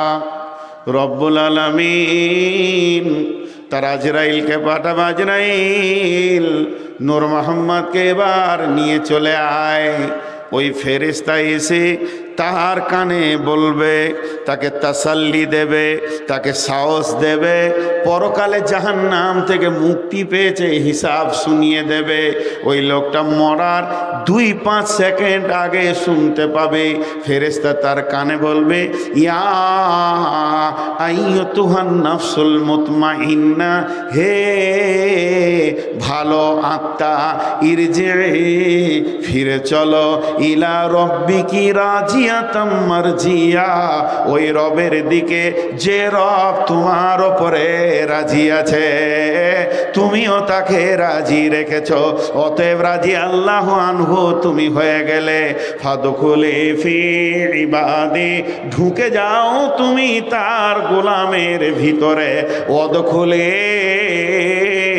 জান্নাতি, এবং তুমি জান্নাতের মেহমান হবে। সূরাটা শেষ। একজনে উঠবেন না, গোটা সূরাটা 1 মিনিটে শোনাবো। গোটা সূরাটা আল্লাহ কি বলতে চাইলেন। প্রথমে আল্লাহ বলছেন, তোদেরকে ফজরের কসম দিছি, উদীয়মান সূর্যের কসম। তুই যখন সকালবেলায় উঠবে, প্ল্যান পরিকল্পনা করে নিবি দিনের ব্যাপারে। আল্লাহর দিনের ব্যাপারে যেমন দুনিয়ার ব্যাপারে তুই প্ল্যান পরিকল্পনা করিস, ওই রকম দিনের আমলের ব্যাপারে প্ল্যান পরিকল্পনা করে নিবি। হে মোমেন শোন, তোকে আমি পরপর 5খানা কসম দিলাম তোর বিবেকের চেতনতা ফেরার জন্যে। তোর বিবেক কি একবারও বলছে না যে আমি নিজেকে গুনাহ থেকে এবার রুখে দিব, আমার ব্রেককে মজবুত করব, আর আমি জুয়াতে যাব না, তাসে যাব না, বেঈমানিতে যাব না, মিথ্যা কথা বলবো না, বেপরদা থাকবো না। হে ইমানদারের পরেও যদি তুই না মানিস, এতগুলো কসমের পর আমি রব কসম খেয়েছি, তারপরও যদি তোর হৃদয়ে কোনো রেসপন্স না হয়, তোর হৃদয় যদি এটা মেনে না নেয়, তাহলে একবার ইতিহাসের দিকে তাকিয়ে তাকিয়ে দেখ আদ সামদ ফেরাউনকে কেমন ভাবে আমি তাবা করে দিয়েছি। হে বিশ্ববাসী, তোরা তোদের ট্র্যাডিশনকে চেঞ্জ কর। যখন তোরা মাল পাস আমার শুকরিয়া করিস, কিন্তু যেদিন একটু ব্রেক করি আমার বিরুদ্ধে মাল খুলে দিস। খবরদার না একবার এতিমের দিকে তাকা, তোর দরজায় ভিখারিকে খবরদার ধমকে কথা বলবি না। মাল তুই যতই জমা কর না কেন, একবার হিলিয়ে দিলে মালকে শেষ করে দিব। যেদিন জাহান্নাম তোর সামনে আসবে সেদিন তুই আফসোস করবি, কিন্তু কোনো কাজে লাগবে না। তবে শুনেলে যদি সব কিছু মেনে নিয়ে আল্লাহকে রাজি করতে পারিস, তাহলে আল্লাহর গোলামের সঙ্গে তুই জান্নাতে থাকবি। যে লোকগুলো উঠে দাঁড়িয়ে গেছেন তাদের পায়ে ধরছি বসেন, তাদের পায়ে ধরছি বসেন। আল্লাহর গোলাম রসুলের উম্মত 1 মিনিটের জন্য বসেন। আপনাদের হাতগুলো ধরছি, পাগুলো ধরছি, বসেন। আর নাহলে ঘর জবাব দিয়ে হসপিটাল যাবেন। আল্লাহর সঙ্গে ধোঁকাবাজি কেউ মেনে নেবে না, পরিষ্কার কথা বলছি। চিটিংবাজি করতে করতে আল্লাহর সঙ্গে করছেন। আপনি যান বাড়ি, আল্লাহকে সাক্ষী রেখে আল্লাহর কসম করে বলছি, আপনার মন আপনাকে বলবে যে তুই বেঈমানি করে এসেছিস জালসাতে। শেষ দোয়াটুকু না জিও আপনি গেছেন। কত চালাক হয়েছেন, আর কত ফেরাউন নমরুদের কথা এখনই শোনালাম, কত মাস্তান হয়ে গেছেন। আজকে মাদ্রাসাটাকে জন্য 3 মাস 4 মাস ধরে কমিটি গাধার মতো খেটে খেটে আঞ্জাম দিচ্ছে। দিবেন তো 10টা টাকা, তারপর আবার চিটিংবাজি করে পালিয়ে যাচ্ছেন। মানে একজনাকে আল্লাহ ছাড়বে না। যে কটা যেছে পায়ে ধরেছি, আমি একজন মেহমান, আমি আলিম নয়, আমি একটা বদমাস, তারপরও পায়ে ধরেছি। উচিত ছিল 1 সেকেন্ডের জন্য বসে যাওয়া। সোজা হাসপাতাল ঢুকিয়ে দেবে আল্লাহ, ঘর ঢুকাবে না। বেয়াদবের দল কোথাকার। বললাম যে আমি 1 মিনিটের মধ্যে তফসিরটা শেষ করব, 30 সেকেন্ড হতে দিল না। পাছাই যেন বাঁদরের হাড় বড়া আছে। আল্লাহ নারাজ হয়ে যাবে ওদের ওপরে। এই জন্য একটা ফ্যামিলি আল্লাহর গজবে তাও করে জ্বলছে, আর আলিমদের কাছে দোয়া চাইছে। এরা বেয়াদবরা যেখানেই যায় এই বেয়াদবিগুলো করে।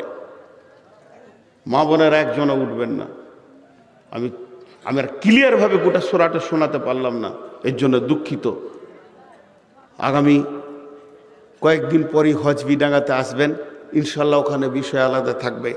আপনারা যে কজন বসে আছেন, আপনাদের কাছে আমি টাকা পয়সা চাইছি না। প্রথমে একটা জিনিস চাইছি, 10টা মিনিট আপনাদের হাতগুলো ধরে ভিক্ষা চাইছি। 10 মিনিটকে আমি নূর মোহাম্মদ 11 মিনিট করব না। যদি 11 মিনিট করি তো আমিও বেঈমান। ওয়াদা দিলাম 10 মিনিট মাত্র। মা বোন, খালা, বেটি, অনেক কথা শোনা হয়ে গেল, অনেক কথা শোনা হয়ে গেল। বাইবেলে বলছে ছিলে তুমি, থাকবে তুমি, নিয়ে এনেছিলে না নিয়ে যাবে। ছিলাম না, থাকবো না, আনিনি, নিয়েও যাব না। যা কিছু দিয়েছে আল্লাহ। যতগুলি লোক আছেন, আমি আপনাদের কাছে আকুল আবেদন করছি, 10টা মিনিট আপনাদের পায়ে ধরে বলছি, উঠবেন না। আপনি টাকা দেবেন না, আমি ডাকাত নই যে আপনার বুকে ছুরি মারব। মাদ্রাসাওয়ালারা পায়ে ধরে বলে দে বাপ, আর রাত 12টায় যখন ছুরি নিয়ে ঢুকে তখন আপনিই বলবেন লে বাপ। তো লে বাপ বলার আগে থেকে দে বাপই ঠিক থাকেন। মা বোনেরা উঠবেন না। আমি মা বোনদের কাছে বলছি, আজকে আমি ঘড়ি দেখে নিলাম আর 9 মিনিট আছে। যতগুলি মহিলা বসে আছেন সব মেয়েগুলি আমার মা। সব মেয়েগুলি যে বয়সের হোক, 5 বছরের হলো ওর পেটে আমি হয়েছি, সবগুলি আমার মা। মা, আপনার গায়ে হাত দেওয়া আমার জন্য হারাম, কিন্তু সত্যিকারই যদি আপনার পেটে আমি পৃথিবীতে আসতাম আর এরকম করে আপনার শাড়িটা ধরে নিতাম আর বলতাম মা আমাকে 100টা টাকা দাও, আমি জালসাই খরচা করব, আপনি না বলে পালিয়ে যেতে পারতেন না। তো আজকে যতগুলি মেয়ে আছেন, যেমন যেমন মেয়ে আছেন, কোনো খালামা মুরব্বী যদি থাকেন, আপনার কাছে আমি ভিখিরি হয়ে 500টা টাকা চাইছি, আর প্রতিটি মেয়ের কাছে আমি 100টা করে টাকা চাইছি। খালামা আপনার কাছে না থাকলে আপনি আরেক খালার কাছ থেকে ধার করেও নেন, যদি তা না থাকে আপনি 1টা টাকা হলেও দেবেন। আমি মাদ্রাসার ছাত্রগুলোকে পাঠাচ্ছি, একটা হাত যেন বাদ না যায়। প্রয়োজন হলে আপনি পাশের খালার কাছ থেকে ঋণ করেও দেন। আমি আপনাদের কাছে এই মাদ্রাসার জন্য একবার হাত পাতলাম, ভাই পাঠান। আপনি যান, একটু ভিতরে গাইড করেন। মা বলেছি আমি এতিম, আমি 5 বছর বয়সে মা হারিয়েছি, আর এখন আল্লাহ আমাকে সারা বিশ্বে মা দিয়ে দিয়েছে। গাইবান্ধা বাংলাদেশে জালসা করে নেমে যে গাড়িতে চাপতে যাওয়ার একটা মেয়ে আমাকে জড়িয়ে ধরে কাঁদতে লাগলো। কম করে মেয়েটার বয়স 72-75 হবে। বলছে, বেটা নূর মোহাম্মদ রে, তোর বাড়ি ভারত রে বাপ, আল্লাহ তোর হায়াত দারাজ করুক। তো ওর চোখের পানিটা আমার চোখে পানি চলে এলো। আমি বললাম, খালামা দোয়া করেন যেন তাড়াতাড়ি মরে যায়, পৃথিবী ভালো নয়, পৃথিবীতে বেশি হায়াতের দোয়া করাটাও খারাপ। বলছে, না বেটা তুই বেঁচে থাকা, মুরব্বী মানুষ ধরে নিয়েছে, কি বলবো। তো এখন আমাকে অনেক মা আল্লাহ দিয়েছে। আজকে কত মা আছে আমার এখানে, আমি মা বলে শেষ করতে পারবো না। অতএব এতবার মা বললাম, 100টা টাকা আপনি আল্লাহর হস্তে দেবেন, 100টা টাকা না থাকে আপনি 10-5 টাকা দেবেন। এখানে যারা আছেন ভাই, 5000 দেনেওয়ালা কেউ আছেন? একটা বড় চাদরের ব্যবস্থা করেন তো, আর না হলে এইটাকে নেন, এটাকে উল্টিয়ে দিলে এটা চাদরের মতো হয়ে যাবে। আমি আপনাদেরকে বলছি, চাদরটা আমার এই সামনে থাকবে, এইখানটাতে আপনারা উঠে আসবেন, চাদরে হাত দিবেন, আল্লাহ খুশি হবে। কেন খুশি হবে? আমার গোলাম আমার জন্যে হাঁটছে। দেখেন কত বড় কথা। আমার কথাটা বোঝার চেষ্টা করবেন ভাই। চাদরওয়ালারা যাবে না, এখন এখানে রাখেন, আমি যখন বলবো চাদরওয়ালা আপনার কাছে যাবে না, আপনি হেঁটে আসবেন। আল্লাহ আরশ থেকে দেখে বলবে, আমার গোলাম আমার জন্যে হাঁটছে। কে কে দেবেন? চেয়ারে যতজন আছে দেবেন, নিচে যতজন আছে দেবেন, দাঁড়িয়ে যতজন আছে দেবেন, পেছনে যতজন আছে দেবেন, সকলে একবার অতি হাত রাখবেন। এই মাইকম্যান কই? মাইকম্যান কই? মাইকম্যান কে কই? এদিকে সামনে আসেন, সামনে আসেন। আপনার ব্যবস্থাটা আগে করি। জি, যতটি লোক আছেন। আচ্ছা ভাই, 5000 দেনওয়ালা কেউ আছেন? আমি যখন বলবো তখন উঠবেন, আমি ঠিক দোয়া পরে দেবো তখন উঠবেন। 5000 দেনেওয়ালা কেউ নাই? একটাও নাই, একটাও নাই। আমার মুখ বন্ধ নাই, 5 মিনিট হয়ে গেছে, আর 5 মিনিট আছে, 5 মিনিট আছে। দুটো কথা বলে নি। যখন 10 মিনিট পুরা হয়ে যাবে আমি দোয়া দিব, দোয়া পরে যখন আমি শেষ করে দিব, আর যখনই শেষ হবে সব ওই দিকে হাঁটবেন না, এই চাদরের দিকে হাঁটবেন, আর চাদরের নিজের টাকা ফেলবেন। একবার আল্লাহকে সাক্ষী রেখে বলছি, এখানে কতগুলো লোক আছে, কি নাম কি কারণ কিছুই আমি বুঝি না। আমি একটাই জিনিস বুঝি, সবাইকে আল্লাহ চেনে। আল্লাহকে সাক্ষী রেখে বলেন, যিনি চাদরে হাত না রেখে পালাবেন উনি হাত তুলেন। চাদরে হাত না রেখে পালাবে এই 2 জন মাত্র। তো ওই 2 জন কি আমি ডেকে জিজ্ঞেস করবো যে কি রাগ আছে? আসলে ঝুঁকে হাত তুলে দিয়েছে আর কি, ওরাই টাকা দেবে, ওরাই বেশি টাকা দেবে। জি ভাই, ওটা ঝুঁকে হাত তুলেছে। তো সকলে চাদরে হাত রাখবেন ইনশাআল্লাহ। জোরে বলেন ইনশাআল্লাহ। আপনার কাছে আমার প্রত্যেকের কাছে 1000 করে দাবি, না থাকে 500 টাকা, না থাকে 200, সর্বশেষ 100। এ কটা আমার আবদার। আপনি যদি আমার আবদার মিটান, আপনার আবদার আল্লাহ মিটাবেন। আর সর্বশেষ বলি, আপনার কাছে যদি 100 টাকা না থাকে তো 10 টাকাও দেবেন। 10 টাকা নাই 1 টাকা দেবেন, 1 টাকা নাই। শেষ কথাটা বলছি, খালি হাতটা চাদরে রেখে বলবেন, আল্লাহ বরকত দাও। একটা মুমিনের মুখের দোয়াটাও দিয়ে যাবেন, দোয়াটাও দিয়ে যাবেন। এইটুকু না দিয়ে যিনি পালাবেন, এইটুকু না দিয়ে যিনি পালাবেন, এর দিকে তাকান। আমি আমার দিকে ডাকিনি, আমার ভাইয়ের দিকে ডাকিনি, কমিটির দিকে ডাকিনি, আমাদেরকে ছেড়ে দেন, আমাদের কোনো মূল্য নেই, কিন্তু এর দিকে ডাকছি। মা খালা একবার তাকান, এর দিকে ডাকছি। যদি এর উপরে মহব্বত থাকে তো আপনি পেছন ফিরে পালাতে পারবেন না। খালি হাতটাও চাদরে রেখে বলবেন, আল্লাহ বরকত দাও। আর এইটুকু যদি কেউ না দিয়ে পালান, তার বিষয়ে আমি বলছি, আপনি ঘরে গিয়ে শান্তিতে ঘুমাতে পারবেন না। কেন? আমি বদ্ধ করব? আস্তাগফিরুল্লাহ, আমি বদ্ধ করব না। যারা গেছে তাদের জন্য বদ্ধ করিনি। আমি এটাই বলেছি, আল্লাহ ছাড়বে না, আল্লাহ ছাড়বে না। এবার আল্লাহ যেটা করবে সেটা আমি বদ্ধ করব না। আপনার মন আপনাকে বলবে, হায় রে হতভাগা, তুই কোরআনের ডাকে দুপা এগিয়ে যেতে পারলি না। আপনার মন আপনাকে বলবে, কারণ প্রত্যেকটা মানুষের ভিতরে ঈমান আছে, সেই ঈমান তাকে আঘাত করবে। যে লোকগুলো চলে গেল, আমার মনে অনেক কষ্ট হলো। এতক্ষণ তুমি কোরআনের তফসির শুনলে, আর যে মাদ্রাসা তোমাকে শোনালো, এই গাধাটা যে মাদ্রাসায় পড়ে আজকে চেয়ারে বসেছে, সেই মাদ্রাসার বুকে লাত মেরে চলে গেলে। তো আল্লাহ তোমাদেরকে ঠিক জায়গায় দেবে না। তো এইগুলো হচ্ছে কঠিন জিনিস। অতএব আপনাদের কাছে আমার শেষ আবেদন, আর মাত্র 2 মিনিট আছে, আপনারা যে বসে আছেন এর জন্য আমি খুশি। একজনাও কি 5,000 টাকা বলবেন না? আমার মনটা কি একদম ছোট করেই রাখবেন? আরে ভাই, এতগুলোর ভিতরে একজনা কি 5,000 টাকা বলবে না? ইন্না লিল্লাহি ওয়া ইন্না। মা বোনেরা, আপনারা একজনও বাদ থাকবেন না, সকলে দেবেন। এখন আমি দোয়া দিচ্ছি, কথা বুঝবেন এবং আমিন বলবেন। আর এই চাদরটা বুঝলেন ভাই, এখানে ভিড় হবে, ওইখানটাতে ধরবেন, নাহলে ওইখানটা ধরবেন, এখানে বাক্স টাক্স আছে তো, চাদরটা ধরবেন। মাশাল্লাহ, ইজ্জত রেখেছে ভাই। 5,000 টাকা আল্লাহর গোলাম দেবেন, মাশাল্লাহ। হাজি আলাউদ্দিন সাহেব, জি। আচ্ছা, এই চাদরটা কোথায় ধরবেন? ওই টেবিলটা সোজা করে 2 জন ধরবেন। আমি যে দোয়া দিচ্ছি, দোয়াটা বুঝে বুঝে আমিন বলবেন, আর যখন দোয়া শেষ হবে তখন উঠবেন, তার আগে উঠবেন না। আপনারা বুঝে বুঝে আমিন বলবেন। ওইখানটায় এখানটায় বাক্স আছে, বাস বাস বাস, দাঁড়ান। আপনারা শুনেন, এই আল্লাহ, তুই যেভাবে কোরআনে আমাদেরকে চলতে বলেছো সেরকম চলার তৌফিক দাও। সকলে আমিন বলেন। এই আল্লাহ, সন্ধ্যা থেকে নিয়ে এই পর্যন্ত যতগুলো কোরআন ও হাদিসের কথা শুনেছি সবগুলো আমল করা তুমি তৌফিক দাও। এই আল্লাহ, আমাদের মা বাপ ভাই বোন আত্মীয় স্বজন শিক্ষক ডাক্তার মাস্টার ইমাম মসজিদ যতজন কালেমা নিয়ে কবরে চলে গেছে তাদের কবরগুলোকে নূরে মানওয়ার করে দাও। এই আল্লাহ, যতজন সন্ধ্যা থেকে দান করেছেন এরপরে যারা দান করবেন সকলের দানকে তুমি কবুল করে নাও। এই আল্লাহ, কারো ঘরে যদি অসুস্থ ব্যক্তি থাকে তাকে তুমি আরোগ্য দান করো। আল্লাহ, ঋণদারে ঋণ পরিশোধ করে দাও। আল্লাহ, অভাবী তুমি বরকত দাও। আমিন বলতেও কষ্ট হচ্ছে। এই আল্লাহ, সর্বোপরি কঠিন কিয়ামতের দিনে তুমি আমাদেরকে মাফ করো, তুমি আমাদেরকে দয়া করো, জাহান্নাম থেকে মুক্তি দিয়ে তুমি আমাদেরকে জান্নাতের মেহমান বানাইও। সকলে বলি সুবহানাকা আল্লাহুম্মা ওয়া বিহামদিকা ওয়া আশহাদু আল্লা ইলাহা ইল্লা আনতা আস্তাগফিরুকা ওয়া আতুবু ইলাইকা। এই দিকে ধরতে হবে, এই দিকে ধরতে হবে। আরে এই দিকে এরাও জানে না কেমন।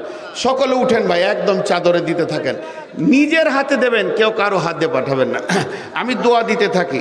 জাযাকাল্লাহ, হাইয়াকাল্লাহ। এই মাইক ম্যান এলো না কেন ভাই? শেষবারের মতো বলছি, হজ বা উমরা যদি করতে চান তো আমার সঙ্গে যোগাযোগ করবেন। শেষবারের মতো বলছি, জাযাকাল্লাহ, হাইয়াকাল্লাহ। ইয়া আল্লাহ, তোমার বান্দা একজনও পেছন ফিরে চলে যাবেন না, একজনও চলে যাবেন না, একটা বাচ্চা ছেলেও পর্যন্ত যাবেন না। আপনি খালি হাতটা একবার ঠেকিয়ে যান। জাযাকাল্লাহ, হাইয়াকাল্লাহ। ইয়া আল্লাহ, তোমার বান্দাদের দানগুলো তুমি কবুল করে নাও, এদেরকে মাফ করো, এদেরকে ক্ষমা করো। ইয়া আল্লাহ, এদেরকে তুমি দয়া করো। আল্লাহ, তুমি বরকত দাও। আল্লাহ, অভাবমুক্ত জীবন দাও। ইয়া আল্লাহ, হায়াতে তাইয়্যিবা দাও। এই তুমি কত ছবি তুলবে? এই কত ছবি তুলবে তুমি? হ্যাঁ, ভেতর ছবি তুলি যাচ্ছে।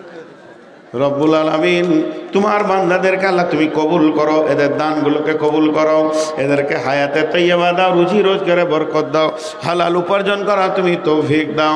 রব্বুল আলামিন, তোমার বান্দাদেরকে তুমি কবুল করে নাও। এক এক করে দেন আর যান। এই আল্লাহ, তোমার বান্দারা তোমাকে কত ভালোবাসে। রব্বুল আলামিন, তোমার বান্দাদের দান। এই মাইক ম্যান, এইটা দাও তো ভাই, এইটা দাও। জাযাকাল্লাহ, হাইয়াকাল্লাহ, জাযাকাল্লাহ, হাইয়াকাল্লাহ, বারাকাল্লাহ।